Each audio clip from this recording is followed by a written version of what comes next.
on the YouTubes, and just gotta click this on the Rockfin side, and then we are reds to go.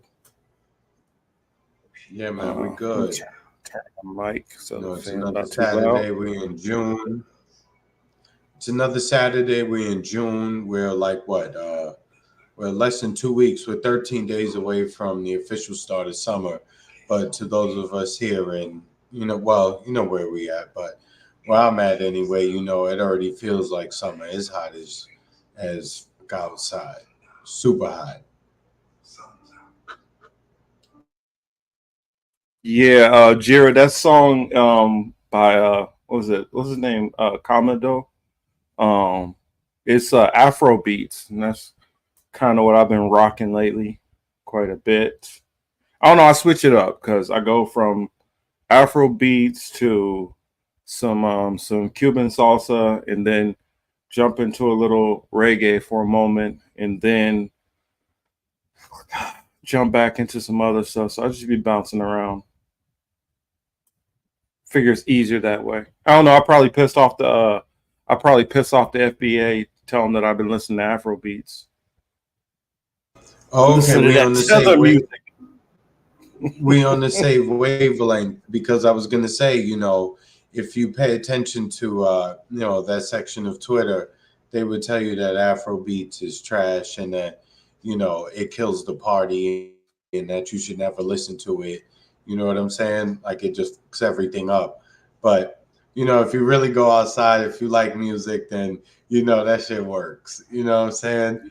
So I don't pay them no mind. If you want I it, also if you kind of more mellow, then that's more the tip to be on. And I remember back in the day, it used to be kind of a little bit of a R&B feel, where you kind of had a little bit of romance kind of thing to it, and you still had the chase kind of man woman kind of thing, but it wasn't as like how music has gotten now, where I mean, I don't know. We are talking about a well, lot of people who probably would prefer to listen to Sexy Red than Tim's. So I mean, well, there's a certain generational divide. There's a certain age uh, divide between the two of them, right? But I guess well, no, they're again not. because They're where about I the grew same up, age. Those two about the same age. yeah. But the type, yeah, you're right. They're close to it. Because Yeah, Tim's is like, how old is Sexy Red? What, 26 maybe? I would say yeah, no older than like late 20s at most. And Tim's is 28. Yeah, Tim's not, but no, Tim's, Tim. I Yeah, fuck with Tim. yeah. So I mean, you just got a difference of honestly, I think it's the difference in culture where a lot of stuff and like the younger black culture has just gotten more. I don't know if I'm trying to find the best way to be diplomatic without trashing the younger generation, but No, you don't have to try. You don't. No, hold on. Here's the thing. Given with like everything else, unfortunately, I'm not going to take us there right away, but I'm just going to, shoot the arrow. So it's like, passes by your ear. You know what I mean? What we hear is not always controlled by the artist. yeah. I mean, I get that, that we have the industry factors, and it's kind of interesting that you brought that up because right now the uh, I'm going through the interview that I did almost 2 years ago with Tones, and I uploaded just a little tester on my main channel, and just to try to see kind of if it can get any kind of views because I'm so stifled over there on the other side. So I think I'm gonna re-release that little short clip over here on the political matrix, and then the clips that I break up, I'm gonna probably upload them onto this channel. But to Thomas's question, Afro beats it's from various different regions, but the heavy hitters are mostly coming out of like Nigeria, and then you have some Nigeria and South Africa. Ghana. They kind of lead, but they're kind of. I would, yeah, they come Ghana, out of Ghana nah, too. Ghana got some artists too. But you are right. A lot of them are Nigerian. A lot of them, but Look, it's think like about it. reggae. It's Omale, it, Davidu, Tim's, Kid, what is it, Burner Boy? All of well, them are Kid Nigeria. is well. I mean, if you're gonna start, then you just got to go Kid first. You know what I'm saying? Yeah. Oh yeah. Because Of course, of course. But I mean, but all of them are Nigeria. yeah, but if you go like what's the girl's name? Tyler. She's South She's South African. Africa, yeah. And then Ira Star. Um, I, I think but is she South I African? think she's Nigerian. No, Okay. I think she's Nigeria also. I could be wrong. In fact, I'm gonna look her up. So I was listening to her song earlier today. I listened to what is it, Rush, like all the time. Nah, man, That's like my jam. you And gotta then listen to Commas also. Bloody Samaritan. That's the joint you gotta listen to. I know, but hey, he said No, I'm Doja Cat saying is that's South the song. African, but No, I'm she's saying American South African. That's the Ira Star I song know, I you know. should play. Bloody Samaritan. That shit Let me fire. see where she from. She's Nigerian. I told you. Okay. I Yeah. told you Nigeria is like And leading the pack, she's like and then South and Africa she's right like after. 21 years old. I think Yeah, she just turned she's mad 21 young. or Yeah, she's 20 years mad old or young. something like that. But look, I'm not gonna be the old head. I'm not gonna be Mr. Wilson, and that's dating myself, even though I'm about Mr. Wilson, right? But I'm not gonna be Mr. Wilson yelling I'll at be Mr. kids Wilson. for running across the I will lawn, man. yell at all of them. Shut the Nah, damn man. door. Letting the flies in. And go ahead, man. Make your noise outside, kid. Do your thing. You know, Mm-hmm. you just never know who you have on your hands. You know, some of the, some people have a proficiency for this kind of shit, for the artistry. You know what I mean? And What up, because we? it's not really, because it's difficult to make money off of it without selling your soul, if you will. It's a weird life, and depending on what your family and your background is like, they may not be supportive. So that's another it's another conversation for another day on that topic, you know, You because think reminded me about of it. something. Now, Sorry. think about it. If Nas, if you were Nas and you had an Illmatic in your brain, how many parents would co-sign you going to record that album, right? And think about it, 30 years later, people are still rocking out to Illmatic. But when you were 16, 17, 18, 19 making this, and you told your parents, like, yo, this is something I really want to do, most of our parents is like, nah, out of here. You better learn your schoolwork like you know them songs. You know, they sometimes, your parents could even sometimes put a damper on your creative side. Oh I yeah. think a lot of the times, like trying to, and I don't think they do that out of malice all the time. I think they do that just playing the odds. You know what I mean? Like, what are the odds of you being super successful at this, right? Versus you just going to school, learning a trade, or going to college, becoming a doctor, a lawyer, what have you.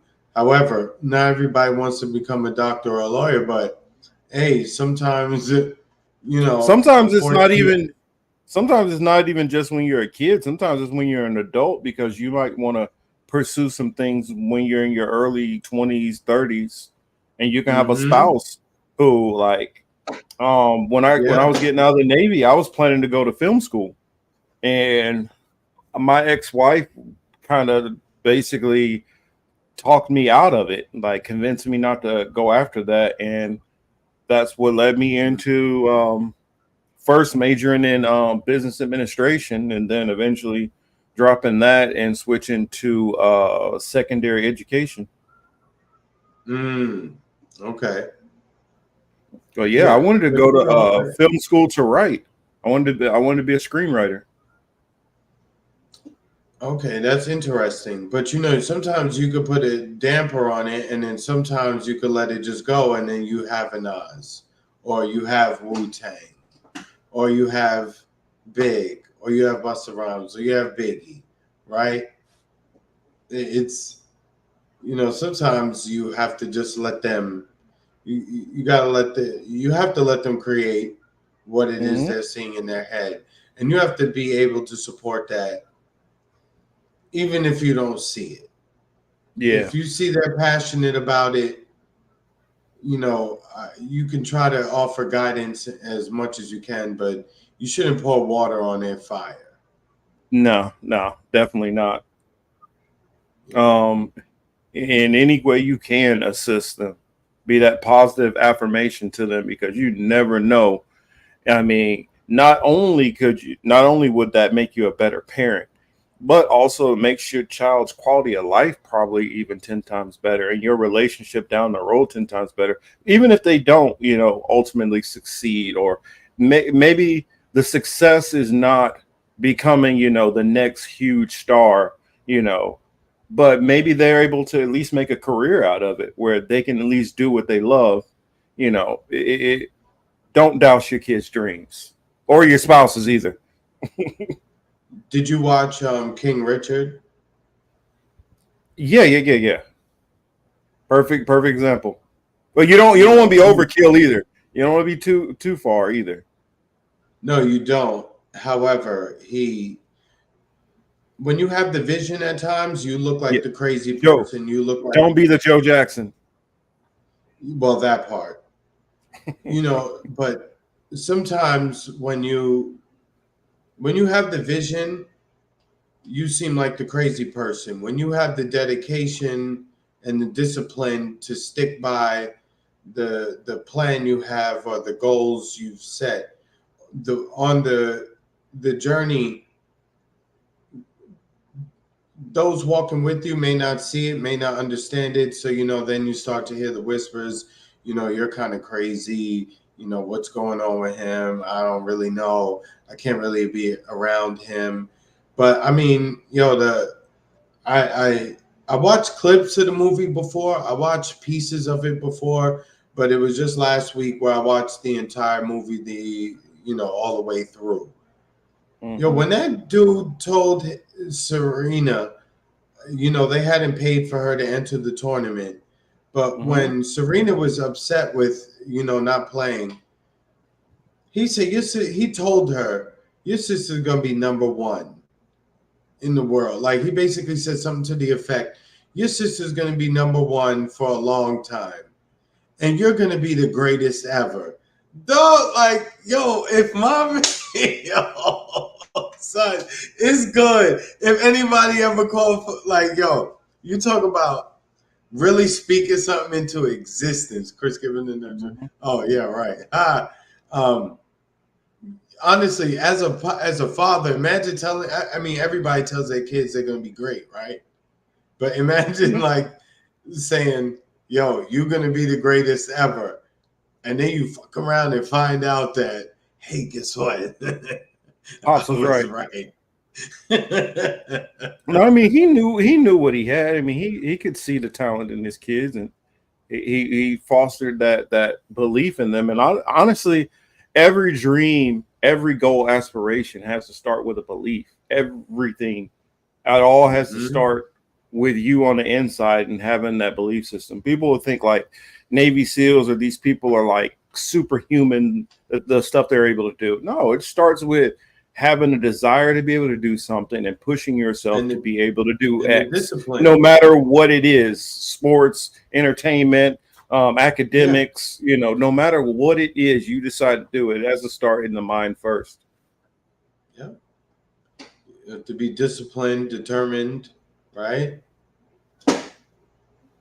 And dedicated.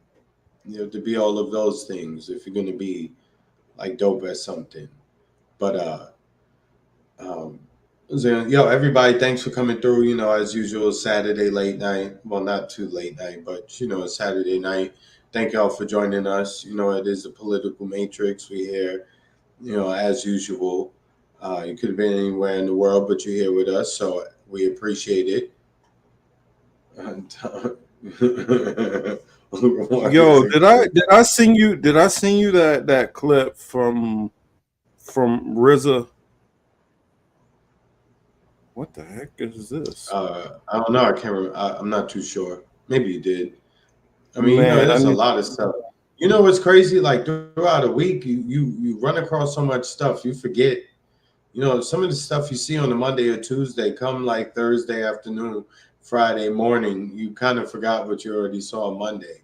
Our Mm-hmm. brains, as much as we talk about AI and computers and technology, etc., our brains are really functioning on a different level too. So we have to kind of give ourselves credit for, even if we don't master things right away, even if we don't, fully grasp the story, the fact that we're able to at least remember certain headlines, able to recall that headline and say, oh, yeah, let me go back to that and check this out. That's impressive as well. That's a new way for us to use our brain as well, because for those of us, clearly, as we always, make mention of, we are born prior to the internet era. So to be able to make that transition ourselves is just a testament to, we some bad motherfuckers, you know what I'm saying? So I just wanted to, point that out. Let me Yeah, there we see. go. So I put it in there.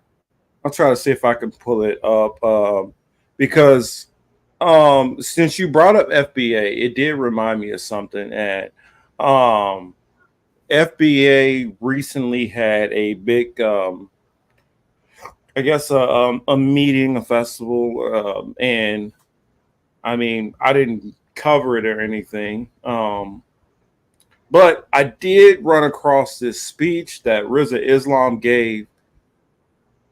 Whew, I just want to share it with y'all. So let me put this All right, let's on the go, time. screen. Put this on the screen. At least share that a little bit.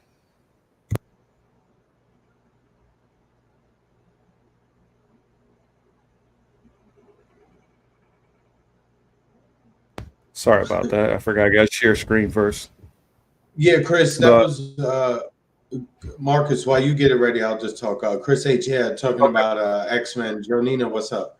Talking about X-Men and Fox. Yes, that was why for years in the MCU, they couldn't even use the word mutants because 20th Century Fox had the rights to X-Men. Even the word mutant itself, they had the rights to it.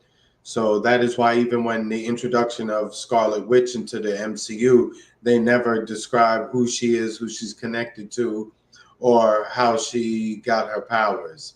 You just accept that they have this quote unquote witch on the team, but she is also a mutant. But in 2019 they made the deal and they got them into the fold, and now we're just waiting to see what they're able to produce. So the Rogue was whack in the first one because the word in Hollywood is in these So we'll studios get on it. they don't We'll want get you to on be a it fan. Yeah, because I they figure. don't I want mean, you to with be a fan. yeah, that's what they use to enhance instead of mutant. But yeah, I'm gonna get Chris H got some good comments in there. I'm gonna get to it, but wanted to show this real quick, and then we can go into if you want to go into the Disney one next. We definitely can do that. But let's see, unmuted. Let's. If I told you that due to a Freedom of Information Act request that was sent to Pfizer, they were trying to release documents over a period of 75 Oh years. yeah, They did a Freedom of I remember this. I'm sorry. My apologies. I'm gonna let it get back to the beginning because I don't know. I guess it's not allowing me to be able to rewind. That's one thing I hate about stuff like this. But I was gonna say you can find that one on I think on the YouTube, but that was a um, speech in which Riza Islam is talking about okay, I'll go. how, I'll pull it up on YouTube then. yeah, I'll preface it. Riza Islam was given a speech in which I think everybody remembers when uh, the government had the companies Pfizer, Moderna, Johnson and Johnson, you know, they were asking them for the research data, and they said they were going to take, you know, 75 years to release all of their research on the serum, as Marcus calls it, right? So I think that's what RZA was referencing.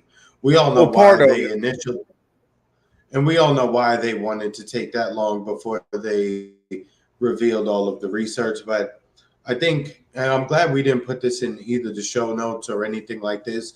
This would be a good test, right?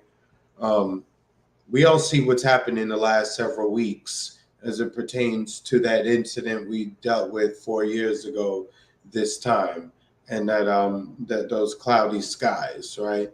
All of the things that they told us to do was bullshit. It's all coming out. Even the Wizard of Oz, who was orchestrating, you know, well, one of the many orchestrators of this, even now he's outside saying certain things. Oh, yeah, Chris, I figure hold on that, because I do want to talk about that. So we'll hold on that one. Hold that for a minute. Put a bun in that one, and then we can go into that and pull up, because there was a whole lot said on that topic. So I don't want us to skim over that. But here, I think I'm just going to and pull up that other one, because I'm having a hell of a time finding it. So yeah, they, you know, all of these supposed quote unquote theorists were so wrong. Again, it's ironic that guy who used to be on this program, you know. This enemy is 24/7, 365 and 1/4 days on the clock. He has an A and a B team. He has a night and day shift. He got a swing shift. He got a graveyard shift. And we are sitting here acting as if we're just going to clap today and say, Juneteenth, we are free. No, the word emancipation means I free you from my hand, but not from my control. Your enemy is still very much alive. The mindset is still alive, which means the mindset of your ancestors must become resurrected. Sears 2025. They're calling this the severe epidemic introvirus respiratory syndrome. They said by 2025, a pandemic is going to pop up. What does that mean? They're going to make it happen. What does that mean? We are going to be on the defensive again? Oh, y'all getting nervous, huh? The enemy is convincing us to kill ourselves with all of these different things. The next thing they're going to come out with is another set of vaccines. They already have them approved. But my question is, how do we go from saying assalamu alaikum, peace, black power, shalom, to Pfizer, Moderna, AstraZeneca, Johnson & Johnson? Am I hurting your feelings? The reality is we're all lied to. Is that right? This is not a, yeah, we told you type of moment, because we all have family who suffered from this. Would you believe me if I told you that your sister who passed didn't pass from just random cancer? Would you believe me if I told you that they are doing study in Japan and one study in Korea are now stating that these shots in particular people off saying that.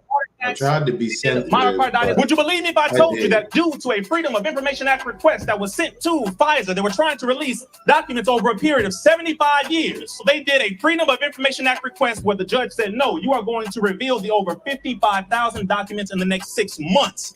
They knew it was affecting women's fertility. They knew it was affecting men's sperm count.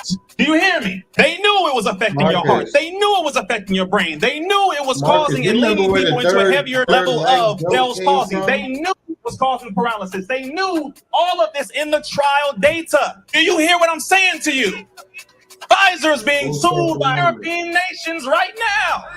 This is the next move. They did it last time because they got a large chunk of us. So now they're going to do it again. But are you going to listen to another one of the rappers, another one of these athletes, another one of these actors, actresses who get in front of you and say, backs that thing up? Can y'all believe he did that? I'm telling y'all right now, if any one of them, thank you, get in front of us and try to push this poison again, I need y'all to quickly make sure you say you are a damn sellout. I mean what I'm saying to you. Do y'all think this enemy is playing with you? I don't have children yet, so why am I going so hard? because I'll be damned if I bring a child into this world the way it is right now. So I have to do as much as I can to at least do something better. Number one, because politicians are liars. Politicians are liars. The Most Honorable Elijah Muhammad said that politics means multiple bloodsuckers. So let me say this for you really quick. For one, for those of you who think that voting is what gets the person in the office, that is a lie. It is the money and who controls the money and who controls the agenda behind the money. We don't put money behind our own agendas. Not only that, but we also don't support the people who get up and stand up for us enough. We may do it sometimes here or there, 30%, 20%, but not enough. The Honorable Minister Farrakhan has already laid out the blueprint. The Most Honorable Elijah Muhammad has laid out the blueprint. We continue to act as if we don't know the damn answer. We don't want to do it because we're lazy, we're afraid, we're tired. And we want to make excuses all the time. Every generation we see this, every single generation, until we as men decide to stand the hell up and actually get active and do it. Women ain't gonna listen to us, children won't respect us, and this enemy is gonna continue to laugh at us. So we have to get up and do it. We know it already. It is happening, brother. But this system will not be the ultimate panacea cure-all to get us out of slavery. I'm not going to the white man to ask him to unshackle the shackles. I'm going to take the damn shackles off myself.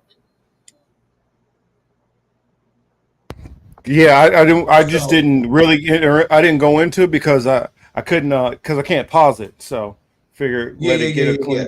But you know, Streets was good, man.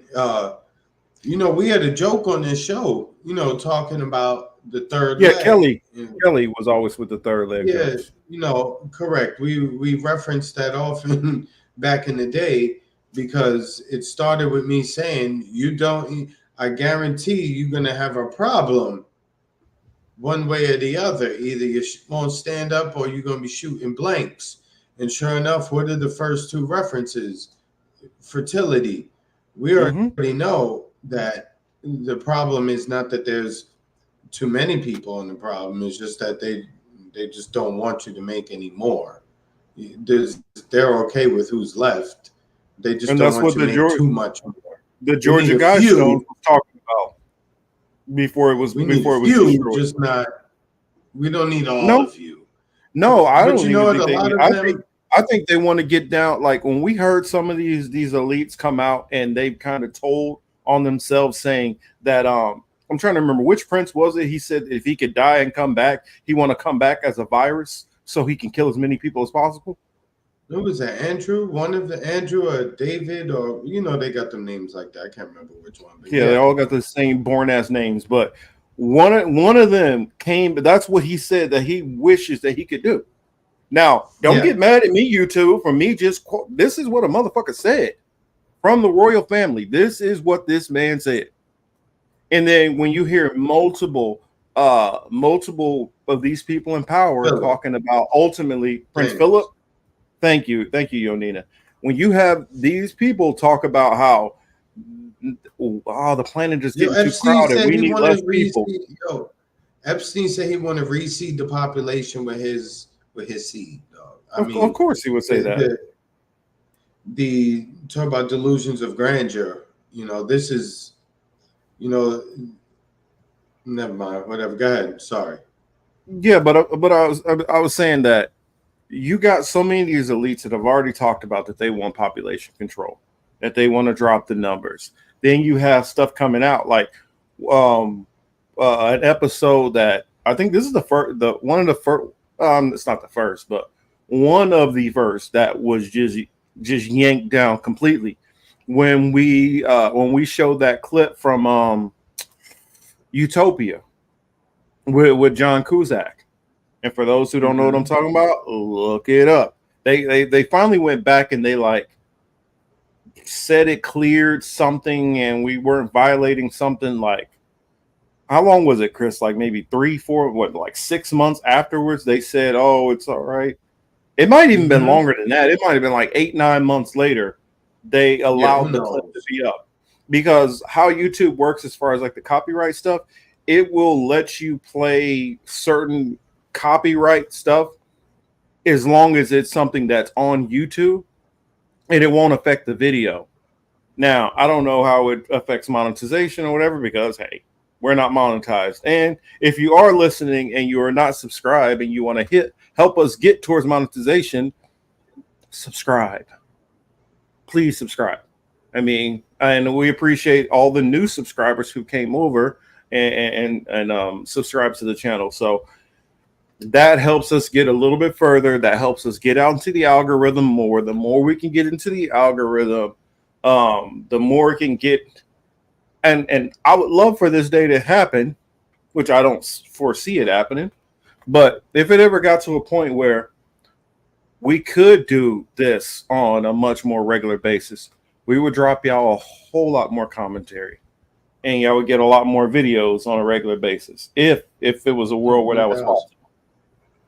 But we're not in that. We still got to do our day jobs. But at the same time, the good thing about having our day jobs is we also don't have to rely on content creation. And so where we feel some people are getting handicapped, whether they even think about it or not, maybe it might be unconscious that they do it over time. Some of them are consciously going out to make sure they don't say certain things because of algorithm or worried about how it affects the audience. We don't have that restraint because we're not depending on anything that's whatever, YouTube, Rockfin, whatever, Twitter. We're not dependent on any of this. Now, if you guys decide to send us anything, a little help out, coffee here and there, okay, we appreciate it. Don't get me wrong. We do appreciate it. But at the same time, I'm not like, I got to be careful what I say, because if we don't get this monetization money, that's going to affect my rent. That I feel like that influences some of these content creators far more than you know. And if you got somebody in mind, absolutely, that's you. I'm not even saying any specific person. I don't even have a specific person in mind. I'm just saying it does weigh into people's decisions. I mean, we just had Shorty get fired from the spot for not having the correct body language, not saying the proper words about the select people when she's supposed to, but I feel like they set Shorty up. I don't know if anybody. Well, we can go ahead and talk about it. Go on ahead right now if you want. Yeah, I don't know. Or if you want to roll into the Fauci stuff, whichever direction you want to go. Or we'll hold Fauci. We already talked about Brianna, so let's go ahead. Brianna Joy Gray, for those who don't know, has recently been fired from the Hill Rising, and she herself put it out there that they have decided to fire her. She wasn't really surprised, and I'm not really surprised either. I would kind of occasionally watch some of those shows because I do like some of those people's takes on certain things. And I have enough wherewithal that I can listen to somebody where I disagree with probably 75% of what they're saying, but can still find 25% of the nuggets in there that are worth listening to. It just got to a point for me listening to Rising, it got to a point where nothing is valuable from what I'm hearing here. So let me ask you, what's the difference no shade on her. So what's the difference between Shorty from here and Shorty on the other network? What's the difference? What's the difference between Candace getting let go from, what is it, the Daily Wire? And what's the difference between her getting let go on the Daily Wire and Brie on Rising? From Rising, whatever that network. Honestly, you got two. Yeah, you got two different people. Sorry, go ahead. I'm not comparing the two of them head to head as if I'm not making the comparison at all between the two of them. I'm simply saying, if you look at what the both of them were let go for, again, whether you're on the right, whether you're on the left, what have you, there's one group you can't talk about. They run all of this shit. And no matter how much more shit keep happening, I don't know how much longer it's taking people to catch up to really realize, you know, what's really going on. You know what I I'm think saying? it's slowly sinking Why in I'm more glad. and more. That's what Marcus. That's why I'm glad. I personally have never wanted to be part of those networks. Never wanted to get on there. Never wanted to, because again, from where I sit, I can already see the parameters are already there. They're already built in. You can talk about everything and anything. Keep your job. Keep your check. But the moment you start talking about Zionists in a way that is too much, you have to go. And it doesn't matter if you're What up, politically Ruby? conservative. It doesn't matter if you're politically liberal and everything else on that spectrum, every label that we could throw at it. That is the line that you cannot cross. Every single person who dares touch on that, they're gone. Every single one. We saw what happened with Cynthia McKinney from quite a while ago at this point. We're seeing it now. It's the Man, same shit. I watched So, Ryzen right before this get rid of what's her name? Katie Halper for the same thing. you see? I mean, now Kim they got rid of for her talk on the plague, but that during that period, anybody who was talking about that stuff a little bit the ways that they didn't like, they got bumped out of the way. But on this issue of you start talking about certain groups of people, a particular group of people, a certain type of way, or even you don't even not even all of them. I'm just talking about the people who start with a Z, which actually that Z should be the third letter. Talking about those people. Hopefully, y'all clever enough to figure that one out. It's happening. It's happening. I mean, I've sat here for so long and said, if you're going to have a discussion about what is happening in that part of the world right now, you are not, if you're not fully supportive of the Europeans, then they will come for you. And if you have a large enough voice, matter of fact, it doesn't even matter, large, small, and everything in between. If they catch you, they can affect you, they will. This is the type of battle that you need to be prepared to fight, because clearly physically they are weak. They are the weakest of the weak, right? They would have a hard time busting a grape in a fruit fight. So they make you fight in their arena, which is courts and lawyers and legal jargon and tying you up that way. That is how they fight you. Until we adopt a new system, we forever going to be at a disadvantage. Well, I look at this analogy. The way I see it, it's like somebody who is a predator, and predator in whichever means you want to look at it.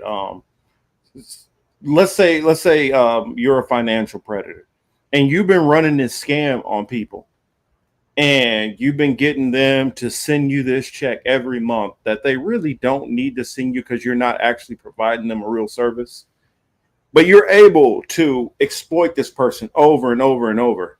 The signs of when they start to catch on to your deception and your games, that's when you've seen these signs before. You've seen people wake up to what you're doing. And so Mm-hmm. you're trying to get ahead of the things that you know are going to start to happen. And that's kind of what they do. That's the reason why some of the reaction from the Zeos, the reaction that you see from them. Zeos left to NZs. I like that. Z's left to me NZs. I like that. So the Z's, when they start to see people catching on to things which they're not doing, that's right, they start jumping ahead of it. Hello, Ann Jeffers. Glad to see you here. So they're going to jump ahead of it.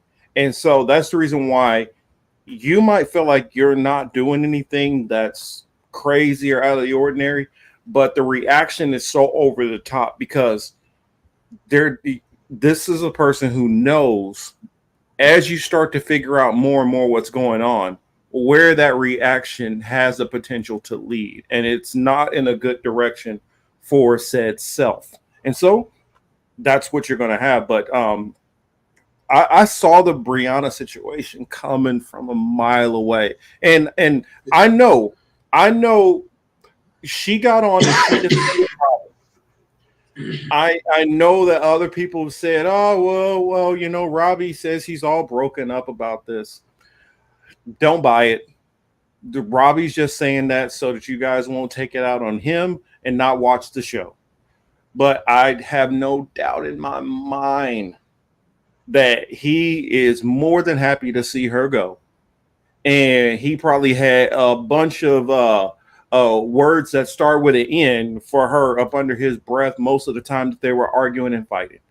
I don't know. I mean, most of us have had somebody pissed off at us before and been arguing.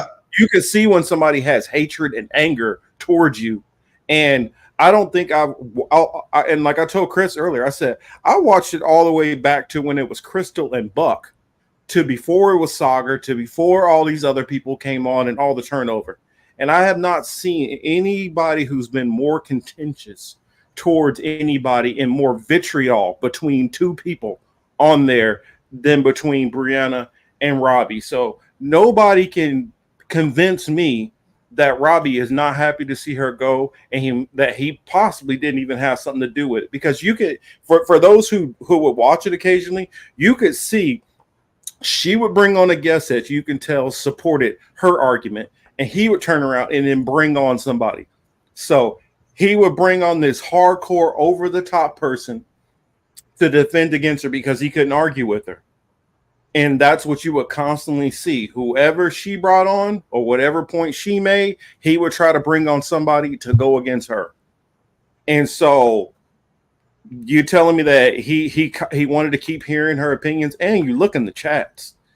It used to be a little bit more balanced in the chat, but from the time when Sagar and Crystal left, and you saw the chat, the people who were watching, you could tell have left is also, and it's been filled with more of a right wing, more of a neoconservative, evangelical, libertarian, right wing perspective. So just keep that in mind. That's the direction the audience has went in, and so all of that affected this decision on Brianna not being there. Oh, I'm not even gonna.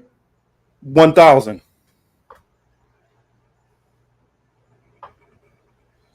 You know, I'm not even going to sit here in front like I ever watched that program more than just a few clips on Twitter.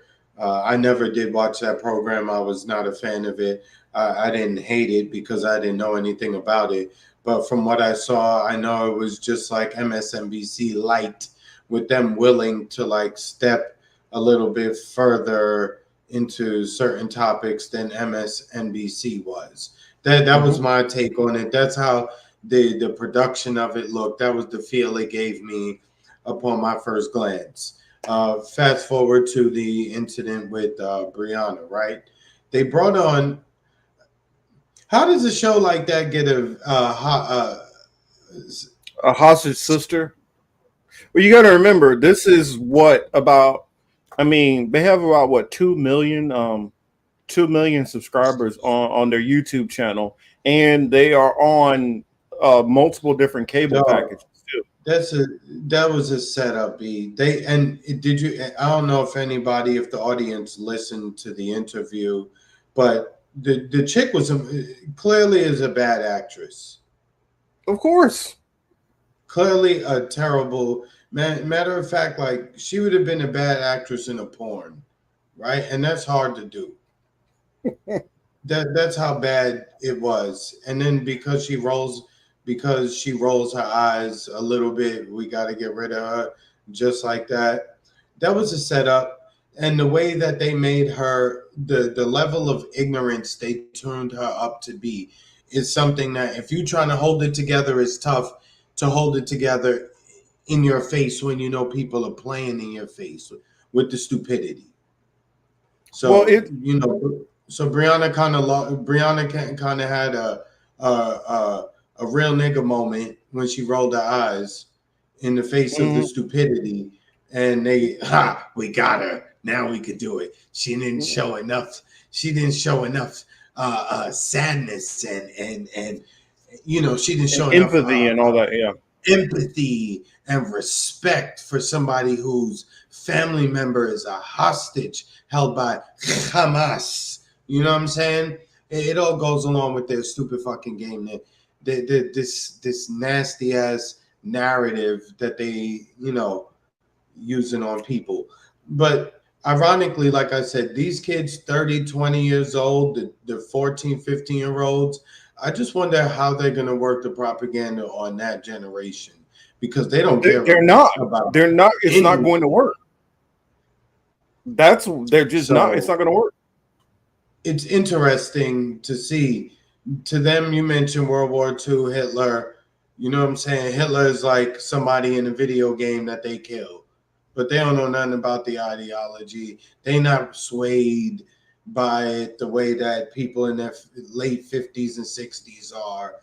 You know what I'm saying? They're going to be questioning shit. So I just wonder what they're going to do. Well, that's the reason why they're trying to get ahead of TikTok.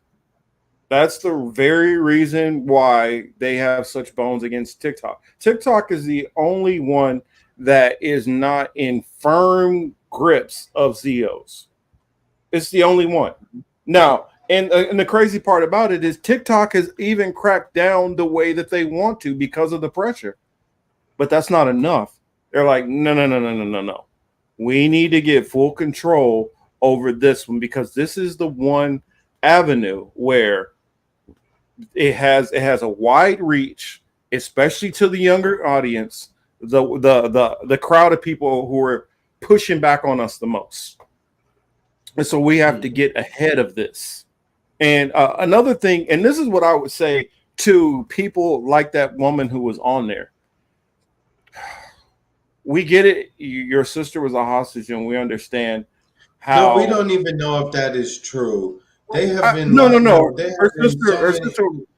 Her sister was actually a hostage. They're not above telling stories, dog. I know that, but here. This is what I'll say. Let's be true, dog. We cannot get past the point of giving them the benefit of the doubt. See, that's the problem. We've been given the benefit of the doubt and listening and playing nice and kind for far too long. But Chris, we do know that everybody. But we do know that there are actual hostages.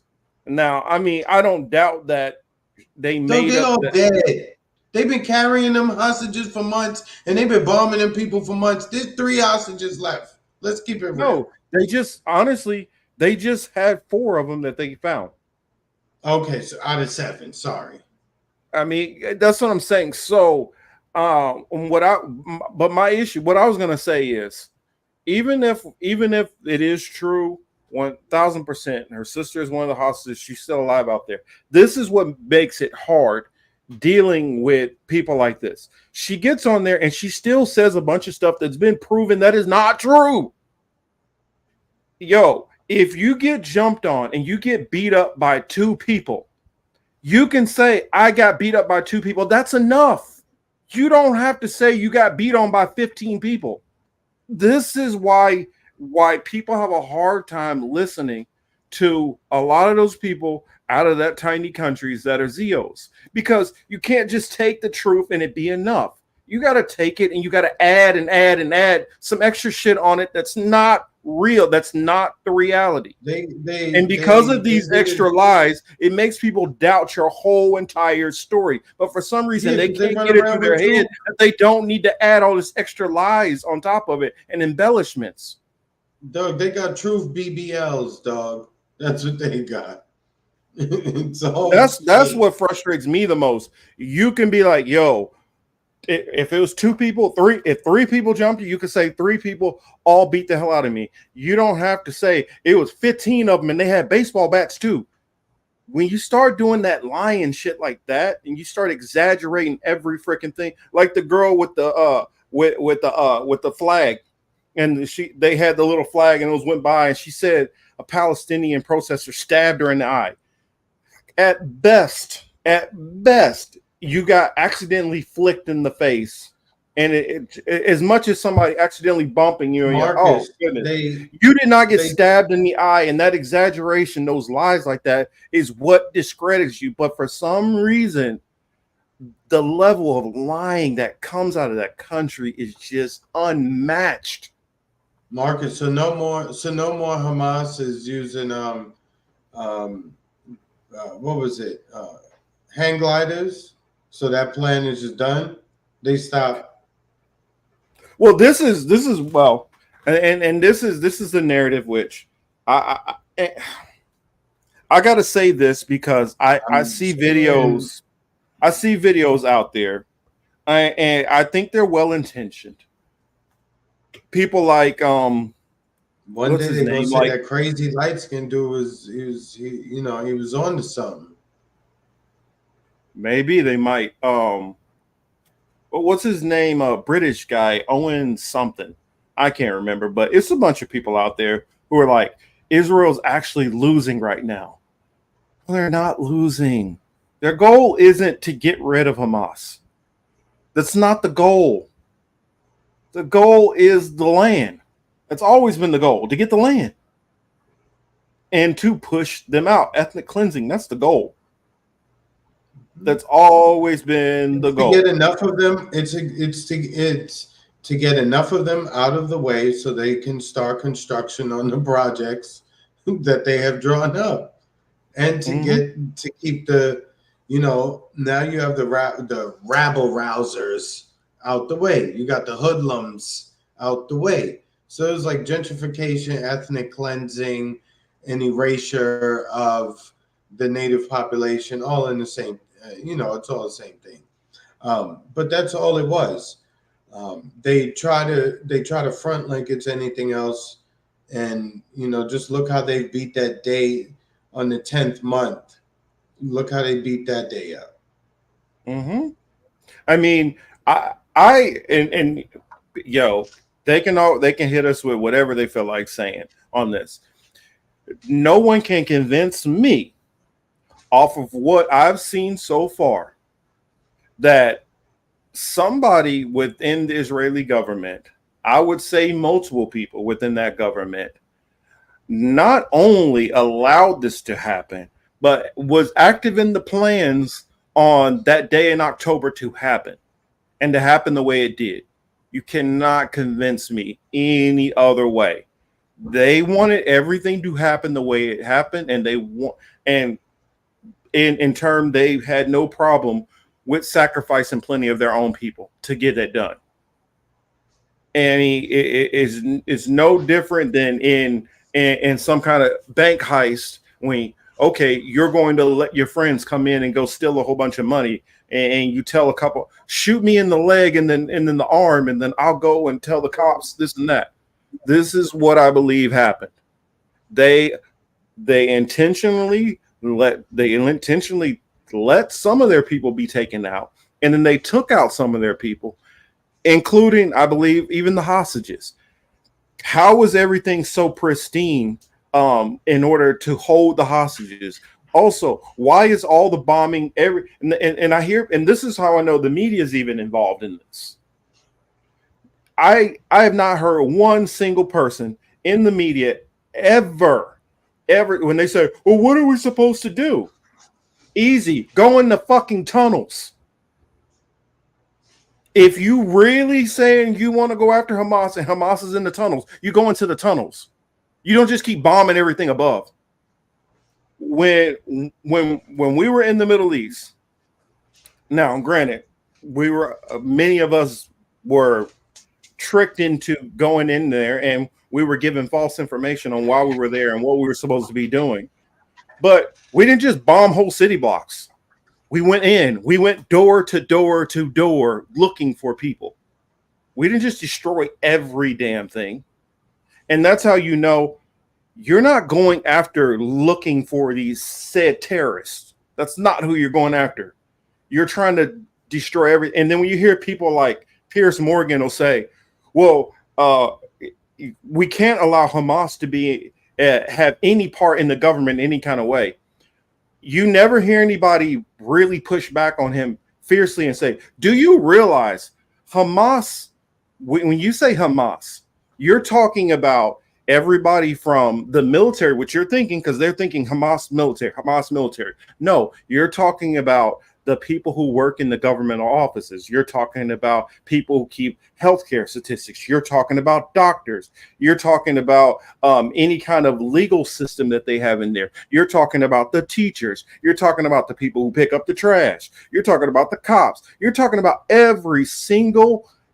basically every single career and job inside of Gaza technically is Hamas. That's that, and this is something I never hear anybody bring up. So you're saying even the person who is the bus driver taking kids to school, that person can't have any part in the government? And then at this point, so how much of the population is not Hamas by that estimate? Well, it doesn't, the words they use, it doesn't matter. We already know what the plan is, what the agenda is. What I mean? We can, pure and simple. Yeah, it's very clear. And they have been extremely upfront about what they are doing. That's the only area that I sort of kind of do respect, is that they told us exactly what is happening and what is going on. Again, like most other things, did you choose to believe it? That choice is yours. But they told us for many years what they've wanted to do, whether in offhand comments or directly. But more times it's been more direct than of late, indirectly. No, over the last several years. That's what I'm saying, of late, over the last couple of years, because this has literally been the plan going all the way back to Churchill. It's been a long time in play, so it doesn't matter. And it's just like, it's like the same thing on the right with, the Trump supporters, right? You see a lot of them on Twitter.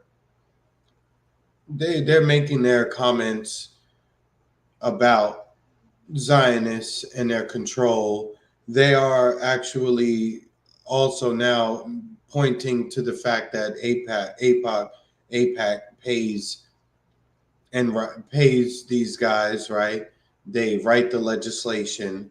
They have an AIPAC. What's that word? Like a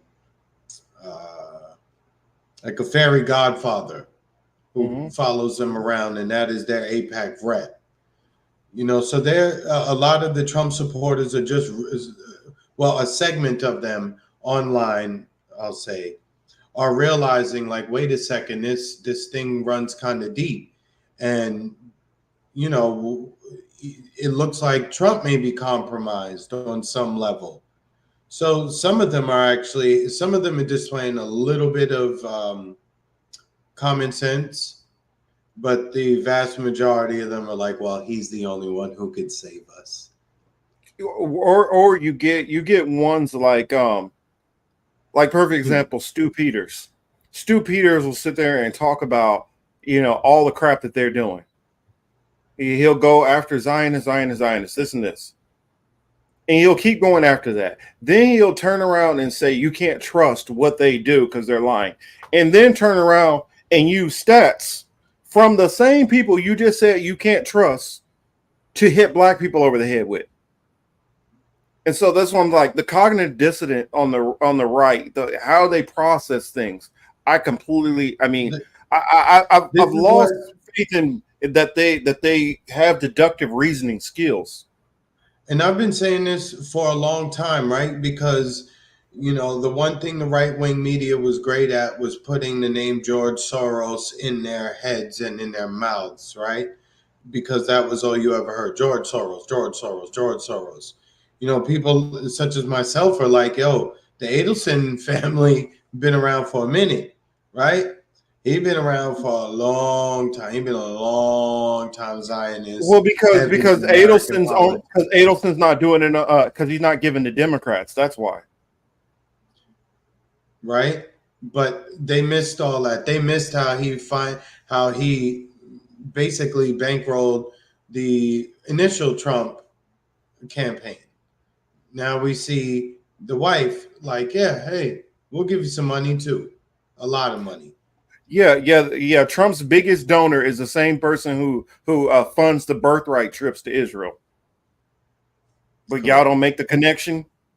Exactly. They are, again, that's why I say to those of them who are waking up and still like, well, but Trump, you sound like the idiots, but Biden. You sound just like them. We just had what Trump was out here. I don't know if he's still out here, but I just saw a bunch of them crazy knuckleheads on Twitter talking about, oh, well, Trump, there's a lot more voters that are messing with Trump out here in California. Remember, I was just talking about that, about how they'll say, oh, well, Trump can flip New York. And I said, next, they're going to be saying he can flip California. And they believe, oh, well, the only reason why Trump wouldn't win California is because they would have to cheat to keep Trump from winning California. And because they show some people in Newport Beach lined up for Trump to come into town. Mm-hmm. Do y'all realize Newport Beach, Orange County, that's Reagan stomping grounds? That's always been Republican territory. That's always been Republican stomping grounds. And he didn't even really get that much compared to how many are there. I could tell you, I work with plenty of guys from Orange County, and all of them are right wing. Now, when you get out of there and you get to the rest of the parts of LA, you'll find out it's not like, oh, well, they gotta lie to make the numbers work. There are a lot of just establishment Democrats that live here. You don't got to lie to make that up. It's just a fact. Mm-hmm. And the fact of how many people who live in the LA, I mean, now think about it. Southern California area, it's like 18 million people. Out of that 18 million, probably at least probably what I want to say about 14 million of them are going to vote. If they vote, are they going to vote to the blue? They're going to lean blue. And then you factor in the Bay Area also, the people up there. Out of that, let's see it's another let's say 12 million up there. Out of that 12 million, 10 million are going to vote blue. I mean, so, okay, we're talking about that alone, and just those two areas, we're talking about like 80% support, and that's over 50% of the people right there of the state. Can't have that. I mean, we're talking about 40 million people in California. And right there, I've just given you about 22 million people, and out of 22 million people, at least 80% in those areas are going to go blue. You don't have to steal they don't have to steal the election out here. That's just how it is. You know how many people out here still are wearing a mask and who said they're going to wear a mask forever?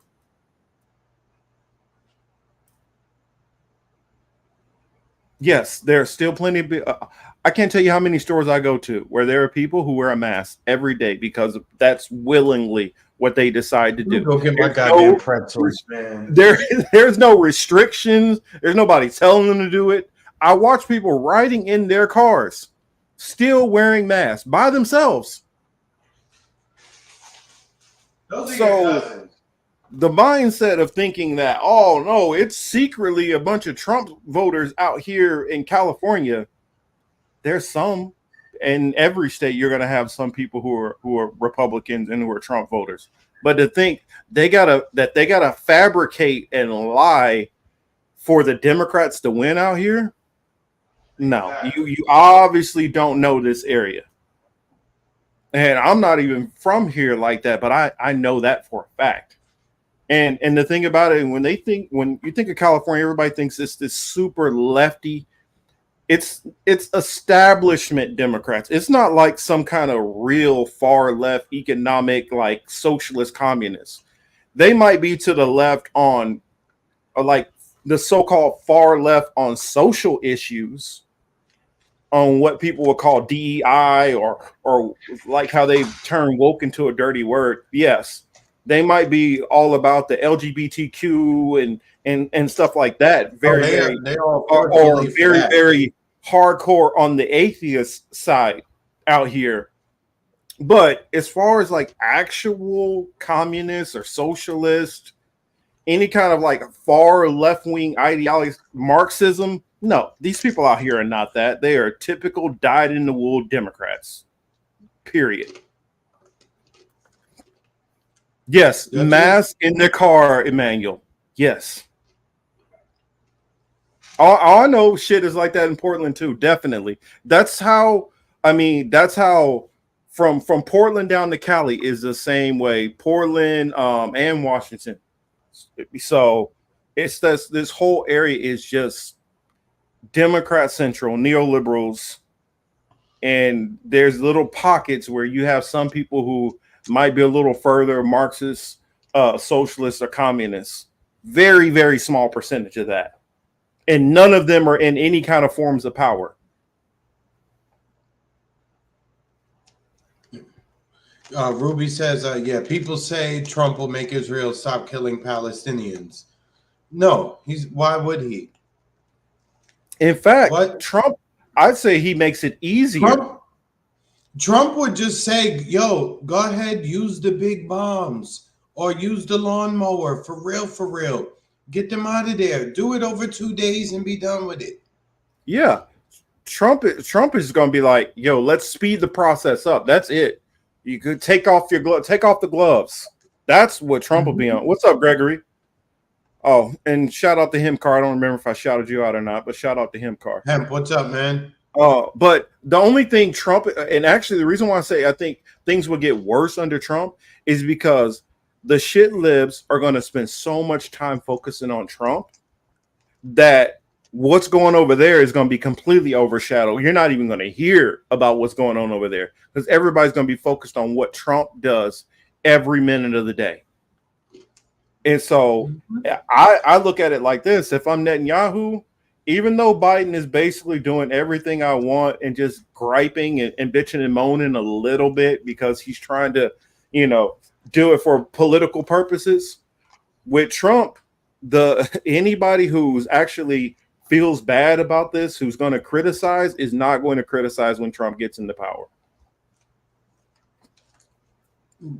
That's it. I mean, like, remember we talked about the liberals going back to brunch? And I'm not even saying it's the liberals doing this. I'm just saying the media is not going to care. No, they stand to make more money when he's around.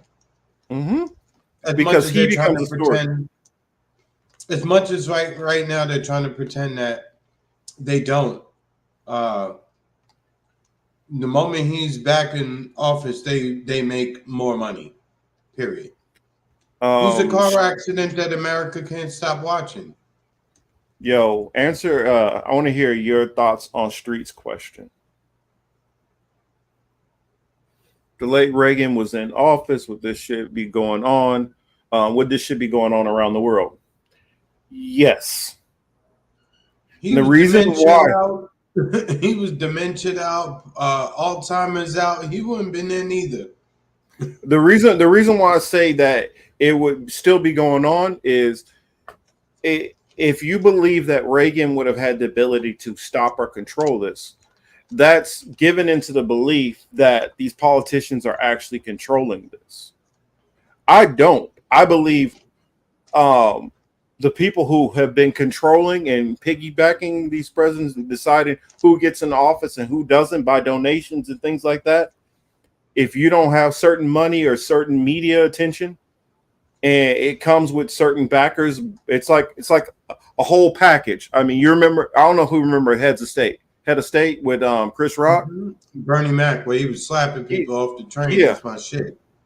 The moment that they found out that, oh, he could be a real candidate, the DNC showed up with donors, money, votes, this, boom, boom, boom. A whole machine popped up to get him in the office.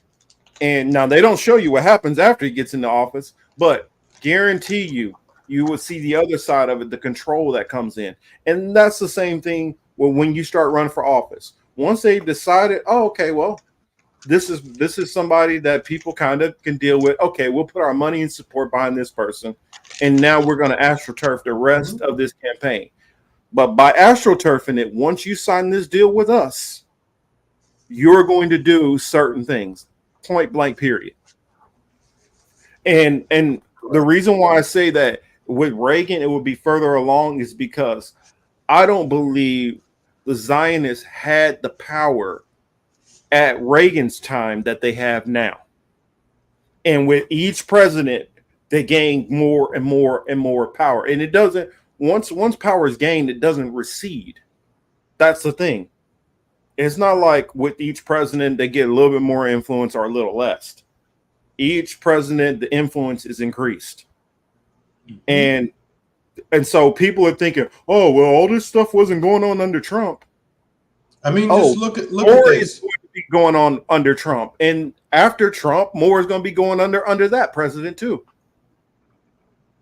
Look at this. Even minor statements by the Biden administration saying, "Oh, I think maybe we can agree. Maybe we can get the parties to agree to a ceasefire." Israel not only says, "No, fuck that. We're not seizing anything. We're going to bomb." We'll bomb a shelter even. And then we'll just say it's a mistake. Again, they're not even concerned about what their ally, the United States, thinks of them. They're doing what the hell they want to do. I mean, you pretty much should wake up and realize that this, this is the part I really want to hammer home. This tells you that if not 100%, then like 90 some odd percent of elected officials throughout this country, from north to south, west to east, they are all compromised one way or another. You either got to check hard drives or money transfers. They're compromised in some kind of way. They're either stealing money or they are messing with people that they're abusing other human beings. That's the only way. This whole system is held by, and it goes because you got to remember this has all been run the same way La Cosa Nostra ran everything. And what they show you in all the mob movies is they always show you the Italian side. Very minimal on the other side, right? Now, if you notice in all the mob movies, who's the ones who's always going to jail? The Italians. Who's the ones who's always getting clipped off? The Italians. But I bet most of y'all didn't know that a big chunk of those profits and gun running and stuff like that from people like Meyer Lansky and Bugsy Siegel was going to fund Israel. I probably didn't know that. And what's his name? I'm forgetting his first name, but Sugarman. He had a book. It was called The Last. What was it? The Last Jewish Mobster or something like that. And in his book, he talks about how so much of Zionist money comes from La Cosa Nostra, the mob. Trying to remember who was you remember the old movie Mobsters, right, with Christian Slater? Slater, whoever, I can't remember. But if you look at it, out of those 5 members, 2 of them were Jewish. But in all the mob movies, all that stuff is under. It's minimalized. They don't talk about the Dutch Schultzes. They don't. I mean, there's so many people who get left out that they don't talk about, and it's a reason why. I mean, think about it like this: if me and Chris are making a movie, and we're going to probably minimize some of the stuff that we did a little funky, and sometimes it's because you might not remember, or from your perspective, you're going to see it differently than how it went. If y'all don't think that some of these people who are making movies are minimizing stuff that might look bad on their people and emphasizing more the negatives on the other side, you'd be mistaken. You would be highly mistaken if that's the way you believe. Because one thing I used to do a lot of research into mobs and organized crime, whether that was the Irish, the Italians, the various different black gangs, to the different cartels, whether that's Mexican, Colombians, Panamanians, and we can go on and on and on with the Cubanos and the Puerto Rican gangs and all of these different mobsters, all the way down even to, I started paying attention to even the Russians and and then you start looking into the Yakuza and you start looking into the triads. Look into Mama all. say, Mama say, that's what you said, right? I'm just gonna say, Yeah, I know but what you said. I was making sure you was paying attention. That's all. But if you look at the different groups as far as their impact on America, the Italian mob, they were able to funnel themselves into legit businesses. Now, it's always talked about the Italians as far as their impact on the Teamsters and the unions and a lot of construction. They The got, sanitation.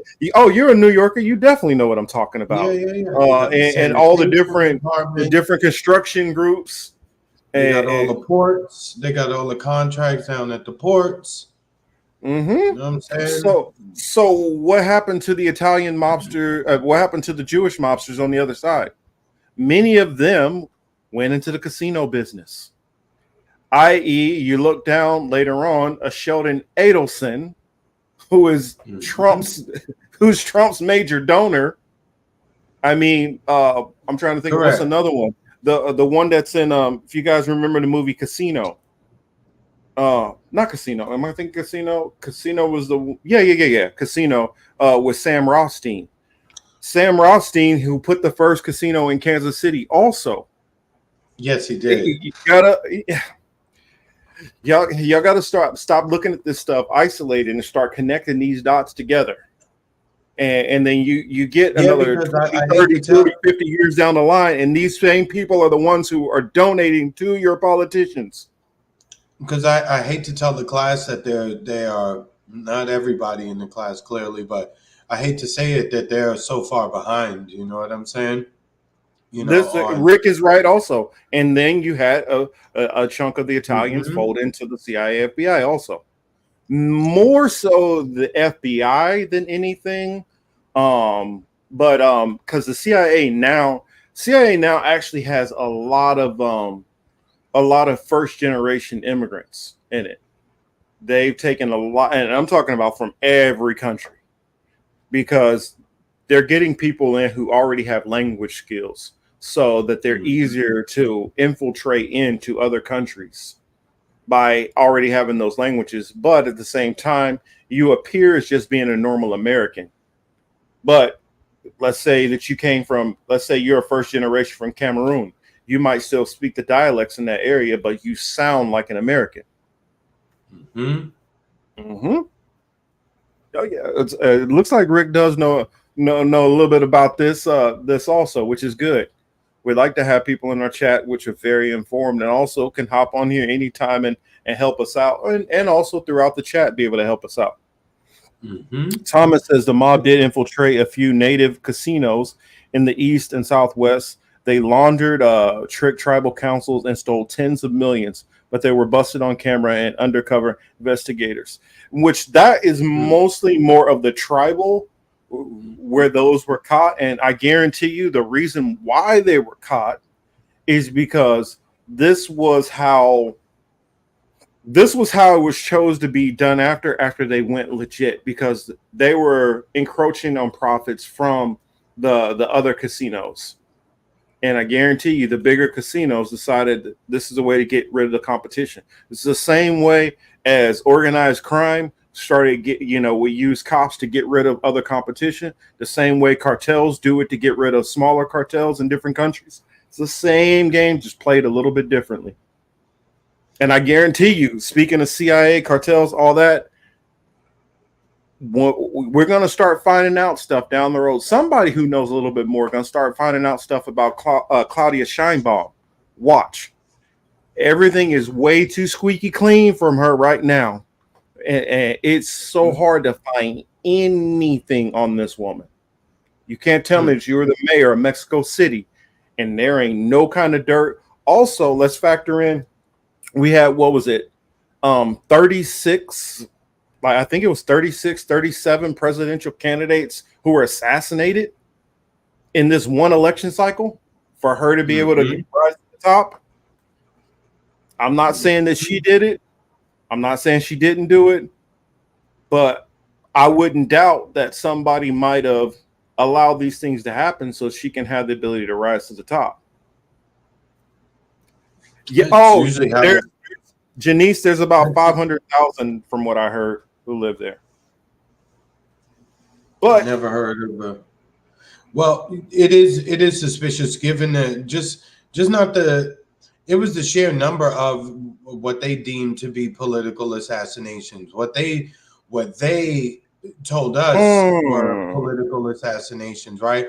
So I just want to make it clear that we're not putting the term political assassination on these people. This is the term used by the government there and the media in that country to describe it. So it is it's awkward that you're physically close to this particular area. We have all of these killings and you just made it out. Just you. Yeah. Damn, I mean, are you Irish? Right? Like, I want to hear, was there even an attempt?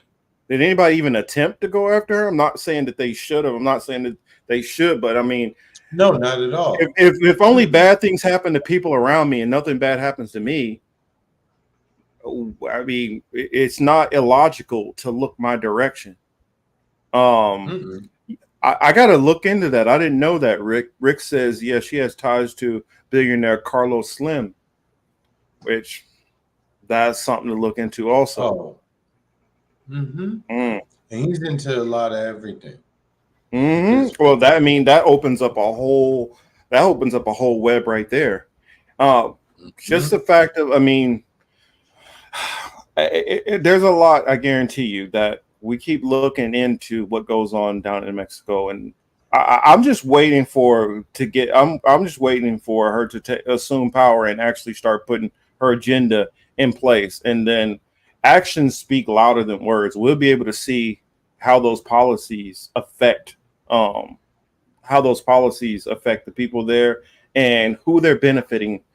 Are these policies benefiting America more than anything? So that's just what I would say. We'd look into that. What's up, Warren? Warren's in the building. Ricky B. Rome says she probably has Epstein ties, or whoever the successor to Epstein, because that's one thing that I want to make sure that we don't do, that we focus solely on Epstein or the Epstein angle. There are many Epsteins out there who are doing political blackmail and who are going after people, who are running, intelligence ops. And more than likely, they're not American companies which are doing this. I mean, American intelligence that's doing this. Conservatives, Mexicans call her party with a cartel. I mean, yeah.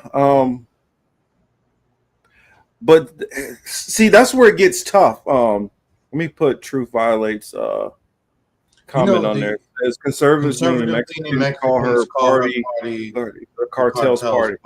Which that could be possible, but at the same time, I don't know how much we can trust conservatives there either. Didn't they show El Chapo the other day with a Star David around her neck? before her El son went Chapo? and did all this? I don't know. I don't know. If you can find that, I would love to see it. That would make a lot of I don't know if it make a lot of sense, but that would be definitely something curious to look into. Mm-hmm. But Um, it's they're the cartels are just CIA. They're CIA mercenaries, just like just like Al Qaeda well, is and all that. I would say a little bit more nuance. I would say that they're more the support and framework. Yeah, there are actual people who are running the cartels, but they're the CIA is how they're able to stay up and running, because Mm-hmm. all of them are doing deals with with Western countries to keep the drug trades going. Mm-hmm. All of them are doing it because this is how they get their off budget money for projects. It's the same, and they funnel it through the weapons manufacturers. That's the reason why it's $42 for a screw and stuff like that. This is how they launder that money through and get it into other hands. So when certain countries are talking about, and I watched this one politician, unhinged, stupid ass lady, says, well, that weapons shipment that Trump is not Trump, but Biden is holding up, that is going to cost jobs in my district, and they're going to start going to furloughs. I'm like, why would they need furloughs over one damn shipment? These Yeah, business, they didn't pop up to just fund this, and they've been in business well before this started. So what the fuck are you talking about, lady? it doesn't even sound right. It just Yeah, it doesn't even sound it right. was on I think I saw it on, what was it, what is it, Africa Stream. Some ditzy politician was saying that stupid shit. Um but I guess we kind of went off the rail a little bit on that, but I don't mind. It is a good topic to go into. But speaking of cartels and people who fund cartels and who keep all this going, CIA trained for sure. They're all from. Oh, definitely. That's how. If you look at I mean, see, you got me in my bag talking about this, but if you look at El Chapo and trying to remember the major cartel that he was fighting after he finished taking out the Felix Ariano brothers. That whole cartel was straight. They were all like former military. The Mm. whole thing from top to bottom was former military, with outfitted with top of the line former military equipment. Like, whereas Chapo's guys, some of them had pickup trucks with like a small 50 cal mounted to it. These dudes was driving around in like the same kind of armored police vehicles, that SWAT team rolls in. Why come I Mm. can't remember who they were? I'm blanking on it. I don't know. Somebody will remember. Mm. Aha, yeah. Los Zetas. That's who it was. Exactly. Thank you. Mm. That's who it was. Damn. These guys were fully like the equivalent of Mexico's Delta Force, and some of them were actually American Delta Force too. But and those are the same people who took power in various different parts. Yep, School of the Americas, who took power down in some of these other countries. What country was it where they cracked down on all the so-called gangs and cartels, and they've been going through a brutal like slaughter, and he's been taking out every former gang member. I can't remember which country that is right now, but it's been kind of like, oh, you hadn't heard about that? Which country is it? It's just been a hostile, brutal crackdown, and a lot of the people on the right have just been applauding the hell out of Ecuador. Yep, that's what it was. Oh, okay, yeah. And so he's just been this brutally like wiping them out. I mean, you see them like, got them down on their knees, hands tied behind their back. Begging, begging. El Salvador. Was it Ecuador? No, I think it was El Salvador. Let me double Too check. many names, man. Too many Think names. But I mean, it's the same thing that's going on in both these countries. It's the same thing that's going on in both the countries. Brutal crackdown. Let's double check. Yes, it's El Salvador. It's El Salvador. That's the one that has the particular leader who's been doing it. Yep, because they've been anybody who even looks like they're gang affiliated, they're just taking everybody out. Everyone. Yep, Philippines went hard too, but it's all a directive that's been pushed by the same people. This is all CIA, State Department who are pushing these policies. And that's why I say it doesn't matter if you got Trump or Biden in there. All of these things will continue on. This is the same thing as the Monroe Doctrine on steroids. So, I mean, and it gets kind of interesting with what I see going on now, which I'll hold on that one topic till Chris gets back because I definitely want to hear his thoughts on it. The two names are familiar, easy to get mixed up. Not to me, but I mean, it's similar what's going on, but it's just slightly different. It's not quite exactly the same because it's running the same play. It's kind of like Phil Jackson ran the triangle offense when he was in Chicago, and he ran it in LA, but it didn't look the same. It's kind of similar, but it's not exactly the same, and that's what I'm saying. It's a little bit different than what was done in El Salvador versus what was done in Ecuador. Yeah, but the end result is, end result's the same. Yeah, end result's definitely the same. It's just like that's and if they would have got Juan Guaido in, you would have saw the same exact thing happen in Venezuela. Mm-hmm. So wait, but isn't he president though? No. Oh, I thought he was.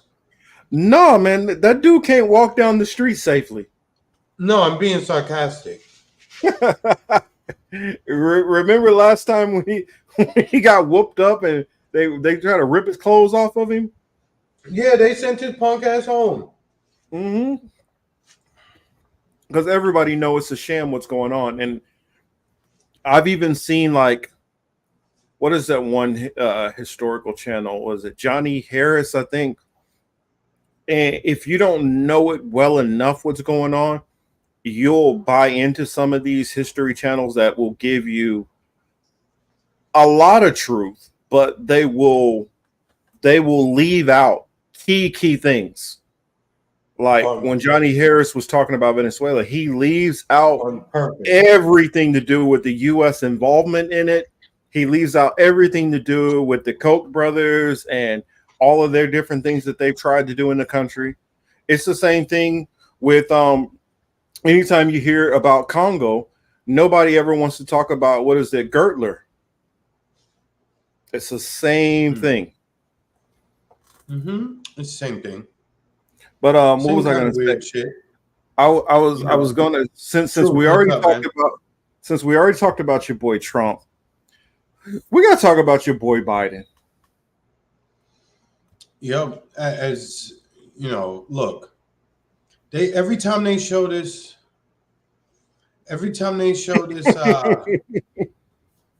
this is a here. I'll type it in the chat for him. You know, every time they show Biden, it seems to be another highlight or a low light, whichever you want to call it. But President Guaido teaching in Florida now. Oh, shit. And making sure he's not like president of the teachers union or some shit. Right? But every time they show Biden, he never seems to improve. He never does anything that makes you think like, oh, okay, he's okay. He's okay this time. It just always looks bad. They have the video where all four of them are standing on the stage. Yo, I got the video too. Yeah. Or talk about it, and I'll try to pull it up. Yeah, there's it's another leader and his wife. I think it's Macron and his wife, right? Or was that who was that? Who was standing next to him? Was it Macron? Yeah, it's Macron, and Oh, okay, yeah, Macron and his well, wife. some people say it's his wife. Some people make fun Yeah, and same say, thing. Macron and his He-Man, whatever. Macron and his partner, whomever. He's there with them. All four of them are looking one way. Biden, inexplicably, for no reason, just turns the opposite direction. You could see the reaction from his wife was kind of like, "Oh, damn, what is he doing now? Oh my God, like, oh my God, Marcus, what are you doing? You gotta cut the camera. Okay, let me make sure he's okay. Hey, everybody." That's the type of face that she put on. Look, they all looking at him like, "What the fuck, you dumb shit." yeah, I wanted to freeze it on that part in particular, and that's the thumbnail, which I froze it on. Well, kind of the thumbnail, because look at the wife. Look at I know. Brigitte Macron, who is staring at Jill That's what I'm Biden saying. like, "Yo, what the hell is going on here?" And then Macron is like, think fast. What do I do? I know what's going on with him. How do I cover? Let me turn it Macron was around." like, "Yo, they didn't put this in the script, so what am I supposed to do? They better hurry up and tell me." Look, okay. They said turn around. Okay, I will.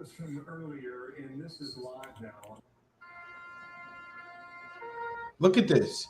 He just randomly, what is he doing? Now, for those who don't see the significance of this, or get what's going on, notice the guys behind him. You see which direction they're looking, and you see where they're saluting. This man right here, you see this blue ribbon with the star. That's the Medal of Honor. They are all. You can tell the purple over here, he has Purple Heart. They are both looking at, and I believe he's a French Purple Heart recipient. They're looking at the direction of the flag. You see how each one of them are diagonally facing this direction. They're all facing the opposite direction. And what you're He told, just for those who are turns not here. former military, is when a national anthem is being played, you are supposed to face the flag. If you cannot see the flag, face the direction of the music. Okay. So Biden is maybe the turning the flag complete so was his no. excuse that the flag was in the direction that he turned? I don't know what they're saying for this. I know everybody is focusing on that one part where it's like, did he poop his pants? I don't know. I think what it is he was getting tired and he's just looking for his chair to sit down. He wanted to sit down so bad, and didn't realize that. Oh, wait a minute, we're not standing near the chairs right now. No, wait a minute, they are near the chairs, but I guess he didn't realize they took a couple of steps away from it, so he's feeling for the chair. And but this point right here is, I feel like, more disturbing because he has no clue what the heck is going on. He is turned around and he is in complete freaking la la land. And you can tell they're looking at him.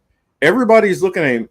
This dude over here, his face is all squinched up. This dude right here, the one that's in the maroon jacket, he's looking at him like, yo, what the heck is going on? Why is he looking this direction? You can look at the concern. If you look at their faces, you can see the complete concern on all their faces. Like, what the hell is going on here? Yep. Especially by Shorty in the white. Though, oh yeah, she has no poker face. She's looking at him like, yo, get your dude. What is he doing here? Like, you made me dress up for all this? Nah. And the sad part is, you can look at these veterans who are older than Joe Biden, who are far more with it than him. This dude right here who's in the chair is definitely older than Joe Biden. And he's looking at Joe Biden like, bro, what you doing, man? What are you doing? I mean, and then you got the fact that Biden is Biden is becoming more and more and more obviously lost. Now, I'm hearing people say that they think that in a matter of time that they're going to swap him out. That he's going to have some kind of accident, maybe not make it end of the year, and they're going to swap Gavin Newsom in there. That's what I'm hearing. To me, honestly, Well, that works for all the middle class white women and women in the DNC who would find their little private parts a little tickled at the sight of Gavin Newsom. That would be the only reason why they would vote for him, because they would say, I don't know anything about him, but you know, he's cute. Pause. Rick, I mean, if you look at it like this, the only options they got, none of them are going to be good. None of them are going to be good. So here's a scenario. Either they promote up Kamala, and they probably make Newsom the VP. They swap Newsom to the top of the ticket, but I don't think they would do that because they scared that how that would look, taking Newsom and just promoting him over Kamala. So I don't think that they got it in them to do that. Yeah, no Diddy. What up, cuz? That's why I said pause. Y'all heard me. and then or you got the other scenario that they promote her up, then they put in Buttigieg. Yes. So it could be him or a crazy wild card, a crazier wild card, which I've been talking about this for the longest. And Chris is going to be like, not this again. They swap Hillary in there. This is what I'm thinking. Say that again. Are they swap Hillary in there? No. I told you, Chris, about hell no. It's a possibility. I mean, look, if they want to swap Hillary for Joe Biden, and they just subjecting her to another clear loss, it won't even be close. It would be even, clearer. The gap in the votes would be even wider. So no, they wouldn't do that. You know what I'm saying? But anyway, yeah, if they put, he said, if they put Hillary or if they put Newsom or Hillary as president, a lot of us are going to scream racism just to cause trouble. I like that. That would be the one time that I'll be out there chanting for Kamala, just to be a shit starter. I'll be right there with you. But and then somebody in there said Obama. Legally, they couldn't run Obama. Now, if he was able to win, if Biden won, if he won, they could swap Obama in there, and Obama could do 2 years, and then he would have to give it over to Kamala. Mm-hmm. Yeah, he could run as VP, but I don't see them taking Kamala off. I just don't see them taking Kamala off now, unless they move Kamala to president and make Obama her VP. And Blue MAGA would be in heaven. They'd be over there. Oh, they would be so happy if they saw that reality. And they'd be like, and can y'all give Hillary another position, make her Secretary of State or something again? I watch. With Obama. It's going to be, this is going to be. Oh, there's another one. They could do Michelle. I don't, thankfully, I don't think that she's that interested in undertaking. She don't want it. She don't want the smoke at all. Yeah, she just seems like she's good where she's at. Yeah, she don't want no part of that smoke. No. So let's see what else. Let's see what else did I have there? Because you had a clip in there that that I think we need to talk about. We just talked about one Biden. I think there's another Biden we need to talk about. I think there's another Biden we need to be talking about right now. Who? All right, so we got Hunter. Oh, Yeah, I didn't know. we need to talk about Hunter Biden. Yo, I mean, again, it's just. Are we gonna not talk about the fact that Hunter Biden basically has a Diddy tape out there? Oh yeah. Yeah, Isn't it funny? Again, we can't let that slip. We can't let that slide out. The same networks that were. Well, who put out the Diddy tape? Someone got in and leaked it to CNN, right? Mm-hmm. Okay. So this video with Hunter Biden, why is it not all over the media? Okay, who is protected versus who is not? Hunter Biden is not a favorite of the Zionists because he is sloppy. But given that Dad is the president and the Zionist, we'll try to help out as much as we possibly can, and we won't show the video. But yeah, I don't know how that tape is not out. I don't know how that's not out all over the place. Well, I do know how, but it makes no sense that tape is not out. Hey, there's just remind me later on. I'll send it to you because it's on. Okay. It's on. I don't know if we could show it. That's the only problem. I have to blur it out. Let's not and say we did. Because I believe he's butt ass naked, which makes it worse. No. Talking about making it worse. Yo, how many Star Wars fans is in the building? I want to know how many of them we got. I want to know how many people are in the chat. Yeah, I want to know how many of the people are invested somewhat, right?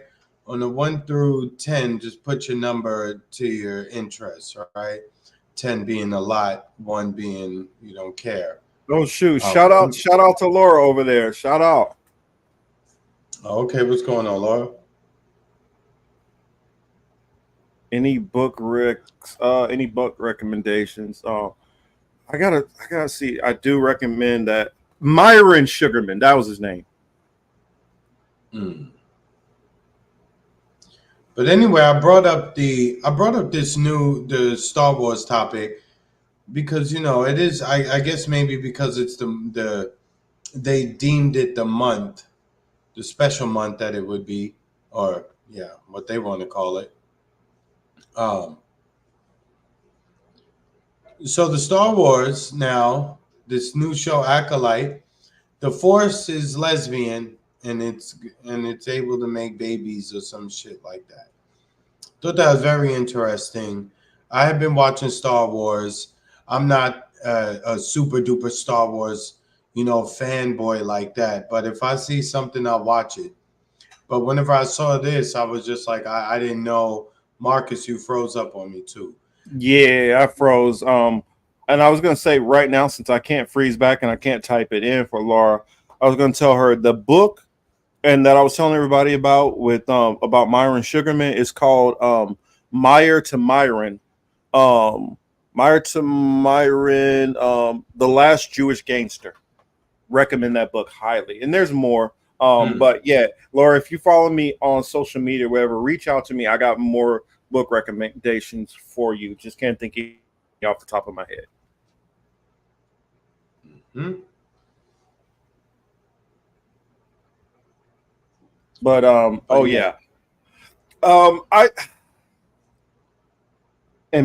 can't see the chat, so I guess I'll say, I'm hearing a whole lot from Kathleen Kennedy about how Star Wars fans are sexist, and all this. And my thing is, I used to be into Star Wars, like really into Star Wars, and I just stopped being. And it had nothing to do with sexism. I mean, I didn't have any problem with Rey. And what was it? What was that? Star Wars 7. I'm blanking on the name of it because it's been so long since I've seen it. But I had my issues with that movie. I didn't think it was horrible, but it was things that I wish they would have kind of did a little bit differently. But I was like, whoever brought Benioff and Wise in to do that movie, I think that person should be fired.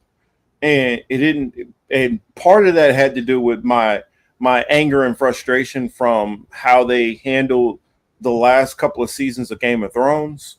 But from what they did with Game of Thrones, I wasn't surprised with what they did with Star Wars. And I just stopped kind of watching it, the stuff. And part of it is when you put all this stuff on these streaming platforms, Disney, you don't need a streaming platform. It not for a bunch of new shows. You put out some old shows and this and that. But the problem I feel is you guys feel this need to just put out so much content. And that's a problem. You're not giving people any kind of desire to like thirst for something new. Caught you in the bad frozen pig. Of course, that's how it always works, right? Yeah, but go ahead, finish up your point. But if they would kind of wait and actually take their time on like forming all this stuff, and like I heard her talking to George Lucas about, well, there's no real canon and there's no like source material to go to because this all comes from basically the brain of George Lucas. So you kind of need to consult with George Lucas on this. And I feel like, well, that's part of the problem. You're not really taking any of his consultations to heart and doing any of it. You're just kind of doing whatever the hell you want to do any damn way. And my frustration is you can tell that you're not a fan of Star Wars, not a real fan. You've been somebody who's been able to ride the coattails to the top because you've been able to be assistant to a bunch of powerful people who knocked it out of the park with their productions. And now this is more an ego trip thing for you because you feel like you never got the recommendation. I mean, not the recommendation, but you never got the credit for things that you felt you should have. And I bet you dollars to donuts that the reason why she feels she didn't get that credit is because she feels it's because she's a woman and everybody is sexist. And because she's in a male-dominated field and everybody's just sexist. So what she needs to do is, in order, and a lot of times people, what they do is, if they can't fix things within their own life, they'll find some way else to rectify that. So she feels like she's in a male-dominated field that's sexist. So what's she going to do? The projects that are under her, she's going to rectify that by making these female oriented and female dominated, which I don't think Star Wars fans are sexist or no, but just the thing is they are not making good stories. You're not the storylines are weak. You're not fleshing out characters. You're not staying with canon. You're doing so many things wrong. But as long as you got good special effects and good acting, you'll go along with a substandard plot line and story.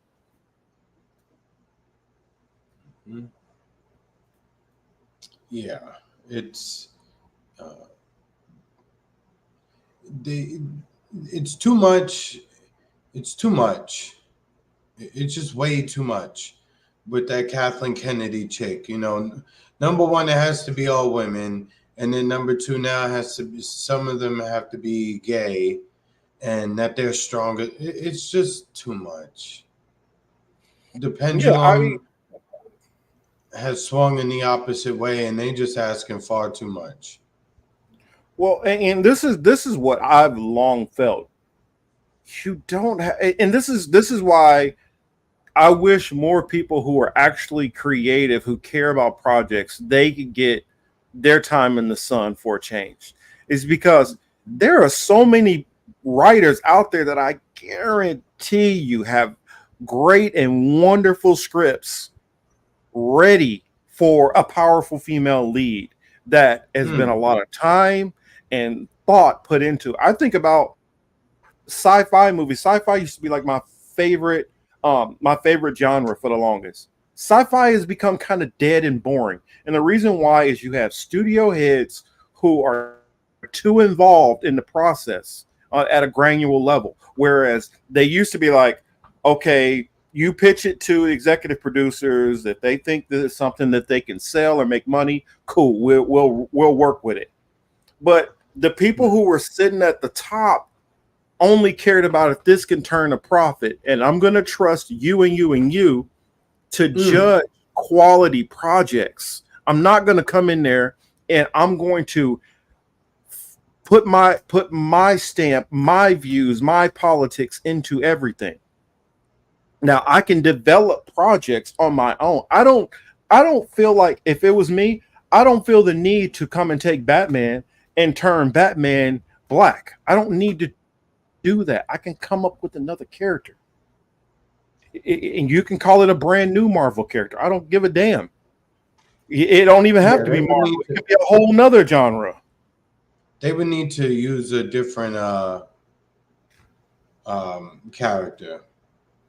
Well, that's what I'm saying. The problem is when you're taking these characters who have a canon of 20, 30, 40, 50, 60, some of these 70 years or more,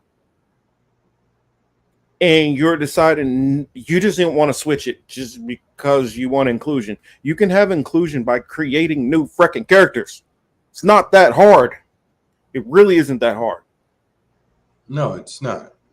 But and this is, and Kathleen Kennedy, she's also the one to decide to pop out another Indiana Jones with Harrison Ford, who's 80 years old. Who the hell wants to see that? Nobody. So I mean, all of their ideas are old. They have no ability to connect, and of course, they don't want fans of the actual source material to be part of the creative team that brings it to life on screen. So they really just want somebody to be able to pick up a few things. They can inject, pause their mantra and be done with it. Yeah, another thing I would say is even on top of that, they're doing things like they're looking at the demographics of the fans and they're like, okay, well, we realize the blank man. Somebody said blank man. What? Yeah, Robert right. Townsend? Oh, no, not blank man. Damon Wayans. Sorry, I was thinking Meteor Man for a second. But Meteor Man was my joint. Oh yeah, full of stars. But what they needed, they're looking at demographics and they're like, well, we have this is mostly appealing to the male market of 16 to 34 audience, and it looks like we're not capitalizing on the 18 to the 16 to 34 female market. So how do we increase that? Well, maybe if we put a female character in there, we could probably increase more. You stop doing that. That's not how you make movies. Stop doing that shit. You guys need to fucking cut that out. Especially if you have something where you have an established fan base. That is the problem. But when you have people who are not talented, who have rode people's coattails, and then you put them in a place of power, this is what happened. I mean, and just because somebody is great at doing one thing does not mean they're going to be great at doing other things. And there's too many people who get promoted into positions that they should never be in. Just because you were good at this one thing does not mean it translates. Michael Jordan was a great player. Does not mean he would have been a great coach.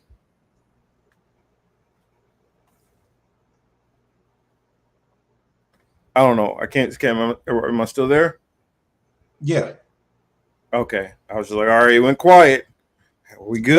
No, I didn't know if you had. I didn't know if you were finished, so I was just waiting. Oh, that's right. I'd be forgetting about the delay too sometimes, and since I can't see you, I can't tell. But my bad. No, you're straight. But, my sentiments are the same about the entertainment. They're trying to indoctrinate people slowly and surely, And the way they're going about it is only creating pushback for themselves. So we'll see how this works. Well, it's my same thing with Eternals. Thought Eternals was garbage also. And well, another thing is just because you have big names who want to be in something, you don't have to write up something for the big name person so they could be a superhero too. I feel like it's a lot of that going on in Hollywood. Like for instance, perfect example. I don't want to shade my boy, but Kit Harington. Yeah, I tried to make this dude into a superhero because you just liked him in Game of Thrones, and you thought, oh well, he'll be great for being in something. It's the same thing with I can't remember his real name, but the one who played Robb Stark for Eternals. Everything I've seen him in, it hasn't really worked. And this is the problem with writing stuff for said actors that you saw them have success in something else, so you're gonna shoehorn them into something else. You can try. And this is where I feel like it's frustrating nowadays that you're not able to enjoy something like Star Wars, which the political dramas that it was talking about had to do with that political universe, not the political universe we're in. And it's just my same issue that we had with because this accolade, I guess it started off having Carrie Ann Moss in there, which we know from the Matrix films. Carrie Ann Moss and what you saw with Matrix 5, which I felt like was complete ass, it's the same thing. You have producers and writers in there who are putting in what's going on in their own personal life, shoehorning that into the story without it keeping in line with the canon of the story. I like, for instance, you can break the fourth wall with like a Deadpool because Ryan Reynolds does it all the time. The first one was a big hit because he did that. But it's something that when you're doing that with a show which did not do that, that's where you run into problems. I mean, like I tell people, hey, I wanted to be a screenwriter, so I'm able to see the flaws in what they're doing. I'm able to see it so clearly. I mean, perfect example. I'm not going to spoil it. I will talk about it on my other channel, Young Morpheus Reviews. If you haven't checked it out yet, please go check it out. But on Young Morpheus Reviews, I plan on talking about Kingdom of the Planet of the Apes. And without spoiling it, one of the problems I had with that movie is what I call reductive storytelling. We can't keep using the same old, this happens, then that happens, and this thing happens, the same formula over and over and over without mixing it up. It's no nuance. It's predictable. It's just these movies are becoming too predictable. And I believe that this was a different, they did something different. I don't know if it's different director, different writer. What happened? It might be same writer and different director, or same director but different. I think it's same director, different writer. You can tell because the other ones, you could feel how the story progressed along with each movie. I'm talking about, of course, the newer ones, not the older ones, because it was going off of a different canon. And you could tell this new writer who came in took a different approach. And it's a little jarring. Then this has nothing to do. And when people say, "Oh, it has to do with sexism," well, it has to do with sexism. Why people are criticizing Kathleen Kennedy? Well, that Indiana Jones is Indiana Jones, the man. They weren't criticizing that. There's plenty of male characters who are male dominated pictures and movies, which are bombing also. It's not on a sex thing, it's on a story thing. It's the same issue which Marvel's having with a lot of things. this Disney Plus and putting all this stuff on Marvel, there's way too much crap on streaming. It's taken away any kind of specialness to it. But I get everything's becoming easier, especially with AI. You guys are trying to, in my opinion, be too greedy on the paper chase, that you're just throwing out everything real quick so you think that you can make money off of it. But either you care about the money and the story, either you care about the money or the story. And if you care about the story, you can make money. I don't know why they feel like, why they think of it reverse. If you care about the story and you invest in it, you build it, you grow it, people will recognize it for as great as it is, and they will watch it and enjoy it. But if you treat it like mass production type assembly line crap, people will look at it and view it the same way. They'll watch it in 2 seconds and forget about the next.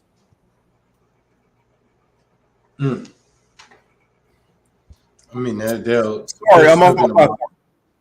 still going to watch it. It's just going to be just not near the numbers they wanted it to be. Such is life. Yeah, they're wondering why all these movies are starting to struggle at the box office. It's not because of COVID. It's not because of all this other stuff. It's because you guys are not making movies, and you guys are just like, for instance, I'm probably gonna watch. Well, I already know for a fact I'm gonna watch Bad Boys coming out, but you guys gotta now, and that's easy for them to do. Well, the last one did pretty good, and we threw a super well popular Mexican actress in there, so we know that that's going to bring in the Latin audience, and you guys can't be so cheap in the way you're doing this stuff. And it's obvious, it's clear to see what you're doing. You're trying to calculate demographics and how much you can bank off of different demographics. And so you're just, well, let's throw, for instance, they look at something and like, you know what we're missing? We're not getting 6'5" women from China in there. So let's shoehorn a character that appeals to 6'5" Chinese women. This is Hollywood needs to stop thinking like this and relying on graphics. The storytelling, it has to come back at some point in time. That's the only way you're ever gonna dig yourself out of this hole of movie theaters going bust, because a great movie, still the best place to see it is in the movie theater. And if they keep going this route, AMC, Cinemark, Phoenix theaters, all these different theaters are gonna go bust. But yeah, that's my takes on that. It's a good game. Well, you already know how I feel about everything, man. You know what I mean?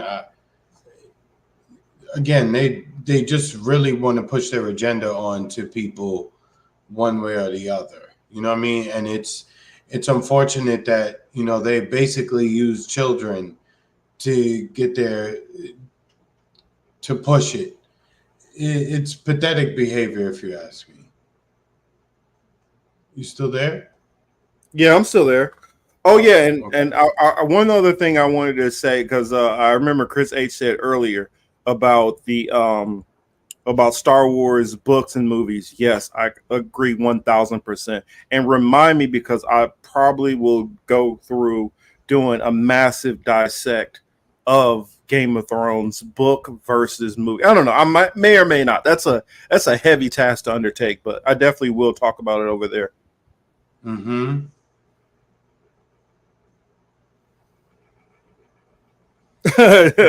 I'm sorry. I looked on my phone to try to hop in and catch some of the comments. man, if I could have a job as a movie reviewer, man, some of these movies would get destroyed and wrecked by me. Well, you're gonna see some of them are gonna get wrecked.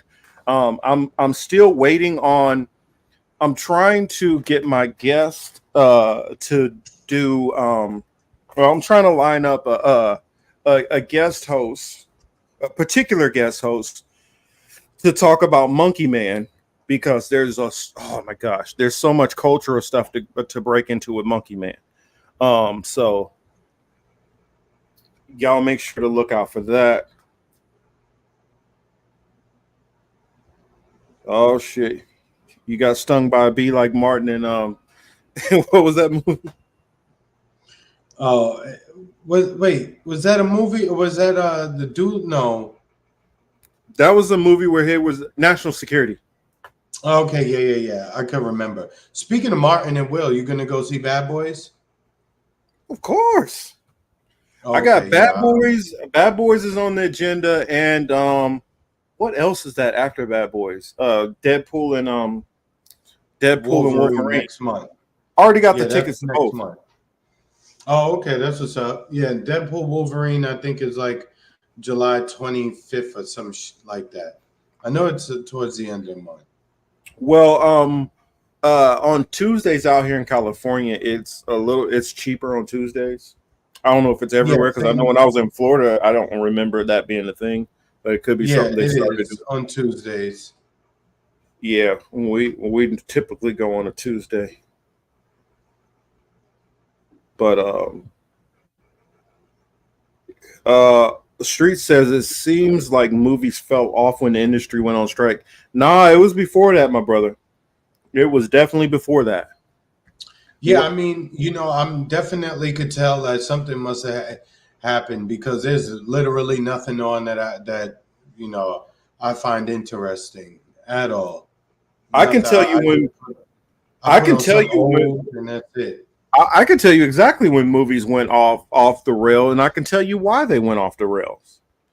Because it's like this, and Chris is going to definitely be able to acknowledge this as being a coach.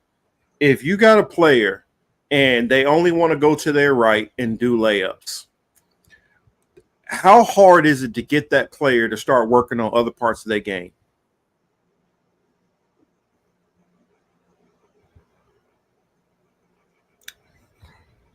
You hear me? You asking me, or are you just rhetorical? Yeah. No. That's an actual question. I'm asking you. Oh, I'm saying it would take a while, but I mean, if it would depend on the person, right? On the person, but most of the time, it shouldn't take long. That's a quick thing, especially a younger kid. Yeah, a lot of them are just rely on whatever is able to work, and they're not going to try to work on some of those other skills until they get stopped doing that, and then run through the frustration and then have to go back to the drawing board. Then eventually they'll work it out and start trying other things. Well, when Hollywood got the first comic book movie that did well, like really well, they got lazy and they started putting all their energy towards comic book movies. And they stopped spending as much money on production and stuff like that for other movies outside of it.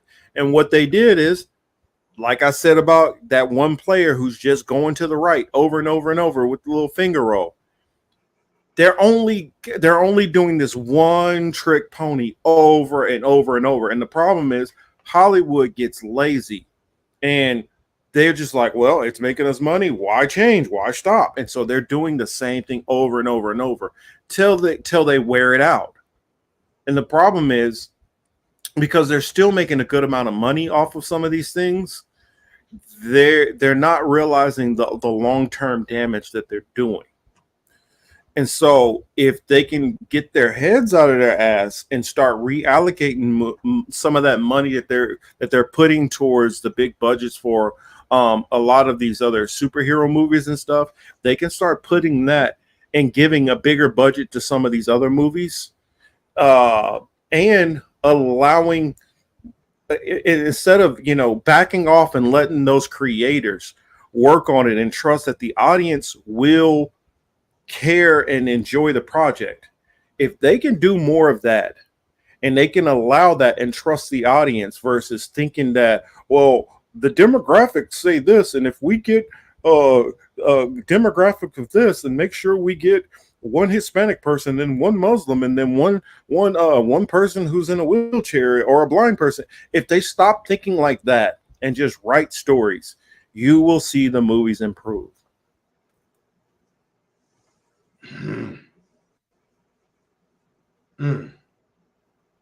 Oh yeah, Beetlejuice. I see they. I think aren't they doing the Beetlejuice? Yes, they are doing Beetle. I've already seen the previews for it. Yeah, Blue Beetle wasn't bad, but you know that was part of old. That was part of old Marvel agenda, as they say. I mean, But excuse me, old it's the DC, same thing. old It's DC the same thing. Oh regime. well, we figure that we can. Oh, superheroes, they always sell, so we'll put our money towards that, and this time we're gonna make it a whole Latino cast. Yeah, that's what we'll do. And since we have a higher market of Latinos coming into the Americas and watching, and more of the films being pushed into Latin America, we can make more money off the Latin. That's what they're doing. I guarantee you. And when they keep shoehorning things like this, they're thinking that we can just put this out. We don't have to really suss out the storyline and make it compelling and make you fall in love with the characters. We don't have to really work that hard at it. They're going to keep having movies like this that go out and bomb. It's the same thing with the what's the why am I thinking? Well, I'm blanking on it. The Asian superhero that they had. Same story. What is it called? Man, I'm blanking on it. They just had he had the rings. He has the rings. What's his name? Thanos? No, not Thanos. He said Algebra Man. Wow. Mandarin? No. What was his name? It's Marvel. Who? Peter Quill? No. Doctor Strange? No. The Chinese dude? Oh, was it Shang-Chi? The Legend of the Ten Rings. Yeah. Yeah. Okay, yeah. What about him? I know, right? Cuz Sonic. That's what I'm thinking about. Get your ass popped, you lose all them rings. I used to hate that. But then they put the rings next to the spikes, and then you would try to go get the more rings, then you hit the spikes again, then you run away. You got like 3 rings all together. Oh yeah, I used to hate that. Well, the thing with him is it could have done well, and it really wasn't that bad, honestly. I mean, I enjoyed it, but there was so much out there already that people kind of have a little bit of a comic book fatigue, superhero fatigue. And I mean, they should have just gave a little bit of a break and let the real comic book heads desire. Or they could have just let them write the projects and direct the projects, and then these companies still would have been able to rake home a lot of money and profit. So Chris, I'll be right back. Yeah.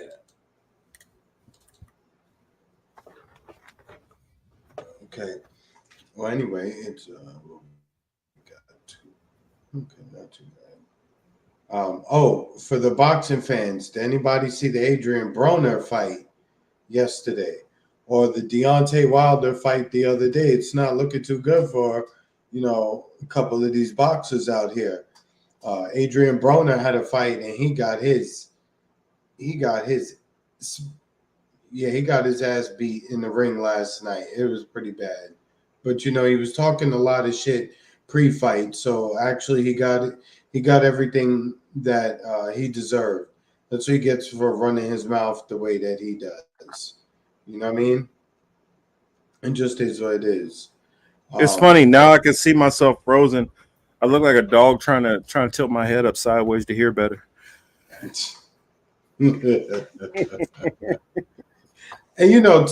and Tyson, that Tyson, what's the kid's name? Jake Paul? Yeah. That Tyson Jake Paul fight to me was already rigged from the start. For Tyson to either lose or that fight be a draw. I didn't see Tyson knocking that guy out. Not because he couldn't, but just because that wouldn't be part of the script. I mean, I don't know how it's gonna go. I mean, it's if Tyson follows the script. That's the thing. That's the whole key. Do I think there's gonna be a script? Of course. Do I know if Tyson's gonna follow it? That part I don't know.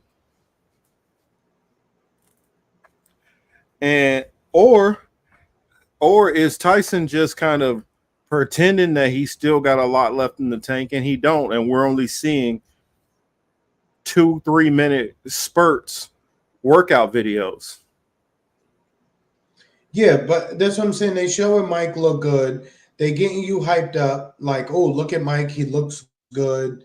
And they showing you the other kid, they like, all right, he looks good. This fight, this exhibition fight, or it was a sanctioned boxing match, but they're like the pre-fight hype shit was doing what it was supposed to do. But Mike just not hurt himself, but he had a medical issue right as the fight was supposed to take place. So they've postponed that fight for a couple months from now. Like I honestly am looking more forward to the Tank Davis versus Frank. Why come I can't remember the kid's name? Frank Martin. Yeah, I want to see that fight. That's what I'm more looking forward to. I mean, I already not watched. On tonight. No. I think it's what, next week. Yeah. I mean, I already watched Adrian Broner look horrible, like he need to go retire. Oh yeah, he does. And we already saw Deontay Wilder. He need to go retire if he didn't. Oh yeah, seriously, he does. Marcus. Oh, way the college. Yeah, I mean, but the other story that I saw, real quick, while we're talking about different things. Man gets, for human trafficking, gets 448 years. Mm-hmm. Now, and also with like a lot of this human trafficking talk, I'm like, I gotta go see the stories because everybody's throwing me off and confusing me. Because when I think human trafficking, I'm thinking like the movie Taken. That's what I'm thinking. Somebody getting kidnapped and taken somewhere else and then forced into, into walking the blade. That's what I'm thinking. And being controlled. I don't know if y'all remember the first Equalizer. That's what I'm thinking. Being brought to some place and basically you're kind of a captive and having to, use your body in ways you don't want to use it. Now, the way it's being used now, especially even like with this Diddy story and all that, the meaning is getting completely changed. So it's like throwing people like me off. Like, oh, okay, so now if a person is under the influence and y'all went to a hotel, now that's trafficking. I mean, I don't know, it's throwing me off. That's all I'm saying.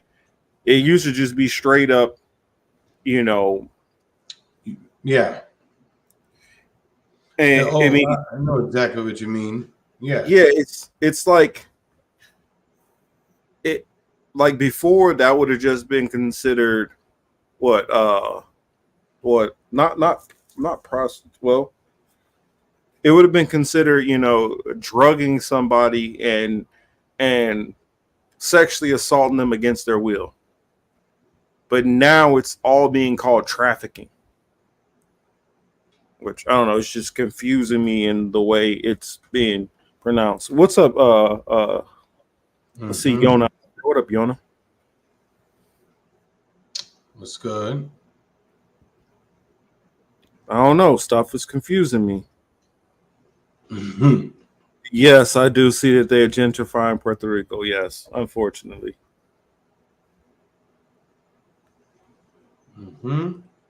I think you got it.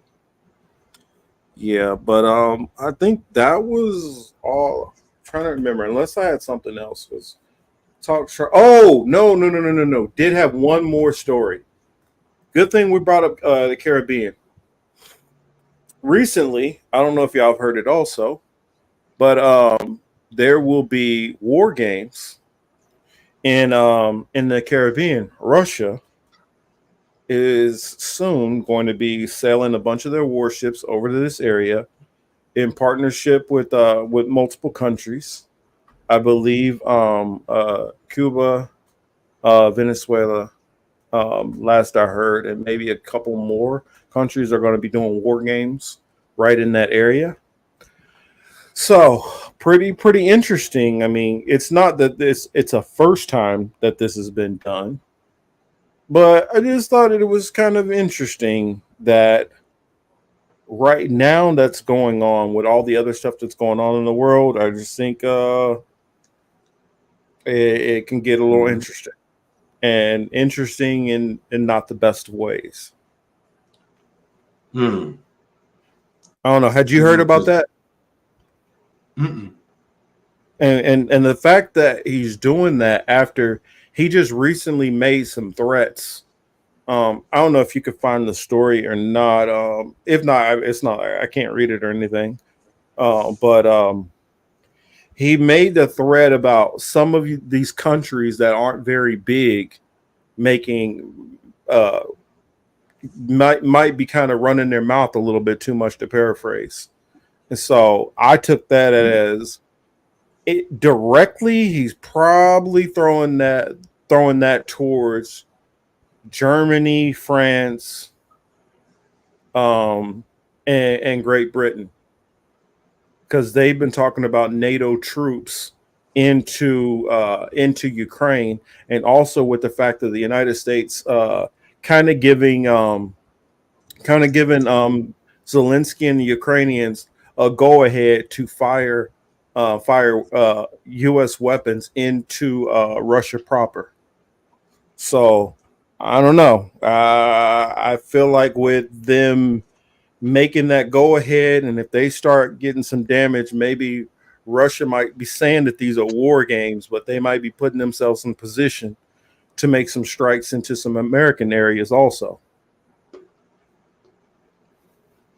Or possibly even to move into some islands and set up camp. Yeah, I'm not about to call them some war games. That's beef. They should just go ahead and destroy whatever they got destroyed. Because I could we already know that they're going to be able to take safe port in Cuba, which is 500 miles away from Florida. So that gives them a staging ground to be able to start marching troops right into the U.S. directly. And so they're like, yo, you think war only going to be fight on our doorstep? Nah, got a second thing coming. You about to see us come over and tap on your door too. So I just think things are getting a little interesting, and they playing some very, very dangerous games. Well, that is what they do, right? Yep. Well, I think that part of it is oh yeah, that's true. But yeah, 90 miles. My bad. I don't know why I said 500. Yeah. Maybe I'm thinking Puerto Rico. Sorry. 90. Puerto Rico's 500. Sorry. But yeah, Cuba's 90. I don't know. I was flipping them around in my head. Sorry. But okay. But let's see. It says take Florida. Sorry, Chris. they might be. They might be. But I just think that I don't think that this man is just making a bunch of bluffs. I really don't think that he's just doing a bunch of bluffing. Well, it's funny, Warren. You said Red Dawn 2 about to happen. Well, some people believe that the so-called undocumented that have been coming in, some of that might be what's going on. That they might be some of the undocumented, because there have been a lot of Chinese nationals that have been dropping their paperwork on the borders as they've been flying in, and so some of them have been flying directly into like Mexico City, and then walking across the border. So it could be a very strong possibility, like Warren is saying, that these are sleeper cells. Hmm. It could be why you have a lot of Chinese investment in here, buying up a lot of the property and kind of destabilizing things. Because I know we got a lot of people kind of in our communities that they call it the controlled demolition of the United States. I don't buy into that. The reason why I don't buy into it is because you can have all the money you want to, but if you don't have a safe, secure place to be, that money doesn't protect you for very long. Nope, not at And all. so if you have this so-called destruction of the United States, where the hell do you go? You got to go somewhere. And what? Well, you're going to go to China, and they're just going to be like, yeah, we're just going to be subservient to you guys. No, it's not going to work that way. Nope. You're gonna be in for a rude awakening if you think it's going to work that way. You can't go to Europe. It's not like they can go to Europe, because that's far less safe if Russia decides to start marching across on them. Well, some of the power heads are in Europe anyway. A lot of them in the UK. But where are you going to go? You think it's going to be safe in Africa? Wait, you think it's going to be safe in South America? I mean, that doesn't make any sense to what, self-destruct the only place that's safe for you and go where? I don't know. So that's a good question. I mean, those people who believe in that, who talk about the self-destruction of America, I want you to ask them, if you're in the chat, self-destructed to go where? Where were they going to go? Are they not planning on going nowhere? They're just going to make America so bad that eventually it gets super violent, and then what? What, for their own citizens to attack the government or try to attack the government? Is that? I don't understand how that works. I mean, then you would completely crush the economy and the GDP, and then lead to massive not inflation, but what is it? The GDP would completely collapse. And so therefore, if you don't have an economy, you leave yourself weaker in the markets for other people to come after you. Then all you have is what? We're going to turn it into a wartime economy to fight the rest of the world. I mean, it don't make sense to me. Maybe I'm not bright enough to understand. Maybe somebody out there who leans toward that theory can explain it. I don't know. Warren, you might be right. Maybe they're planning on going to Antarctica. I don't know. Take out McDeal. It would be smart. It would be smart to take out McDeal. Air Force does a lot of the major bombing. When we do that was CENTCOM, wasn't that CENTCOM? At some point during the war the violation of Iraq. Well, Nitram was saying they'll have personal armies. Yeah, but personal armies can only take you so far. What, is every billionaire and rich person going to hire a militia? A militia can't fight against militaries. Because if you think that only Russia or China would be, no, you're going to have everybody coming everybody who the United States is pissed off taken from. I mean, it's like if you've been a bully to people for forever, the moment you're weak, all those people that you took advantage of and walked over, they are waiting and dreaming for that opportunity to take a shot at you also. So it just doesn't make sense to, and also what, you're going to have private armies to have a very unsafe place where you got to worry about people taking pot shots at you. It just doesn't make sense. Why would you make yourself less safe to spend money on private militias to protect you when you just made it less safe? There's no rhyme nor reason. They just can't help themselves. Look, attention is a hell of a drug. You know what I'm saying? It's a hell of a drug. Well, I think that logic or that theory is, I think that would be somebody who believes that America can just transfer that power somewhere else. And I don't believe it transports like that. That's where I disagree. I don't believe it just transports like that. I mean, who's going to be like, you know what? Yeah, we're going to even though we're a sovereign nation over here, we're just going to allow you to just come over here and be our bosses over here. It's not going to work that way. Russia's already separating themselves off. Mm-hmm. China is doing the same thing. And if we start going to a point where the United States, it's just like I used to think when I hear libertarians and they just want to reduce everything down to nothing. You start reducing everything down to nothing, you leave yourself wide open from attack from all the other countries that are not doing what you're doing. Mm-hmm.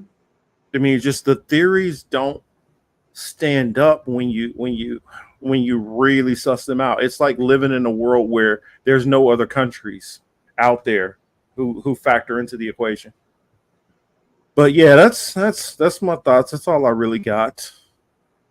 I don't know, Chris, you got anything else, sir? Yeah, no, I think we touched on everything that we wanted to hit on today. You know, it's just, you know, again, it's weird times. It will continue being weird times over the next, 5 months as we have the election to get ready for. We're going to see a whole bunch of bullshit, even more than ever, especially now because there's the situation that is still ongoing in Palestine. So the propaganda bullshit, it's just going to be on level. It's going to be on level 5,000. And when you talk about elections coming up, not only do we got those elections, we just had Mexico's election. We got South Africa just had elections, and the ANC lost some of their powers. They're gonna have to go into some kind of coalition government. You have Great Britain having elections soon also, which we'll see if Richie Sunak is able to stay in power or if Labor comes back, which more than likely I think Labor is going to come back. We just had also in India, Modi. Modi was able to get his third term. Modi won, right? Yeah, but he's going to be even having to have a different coalition government also. So it's a lot of stuff going on. I've heard that there's rumors of a escalation between Israel and Lebanon.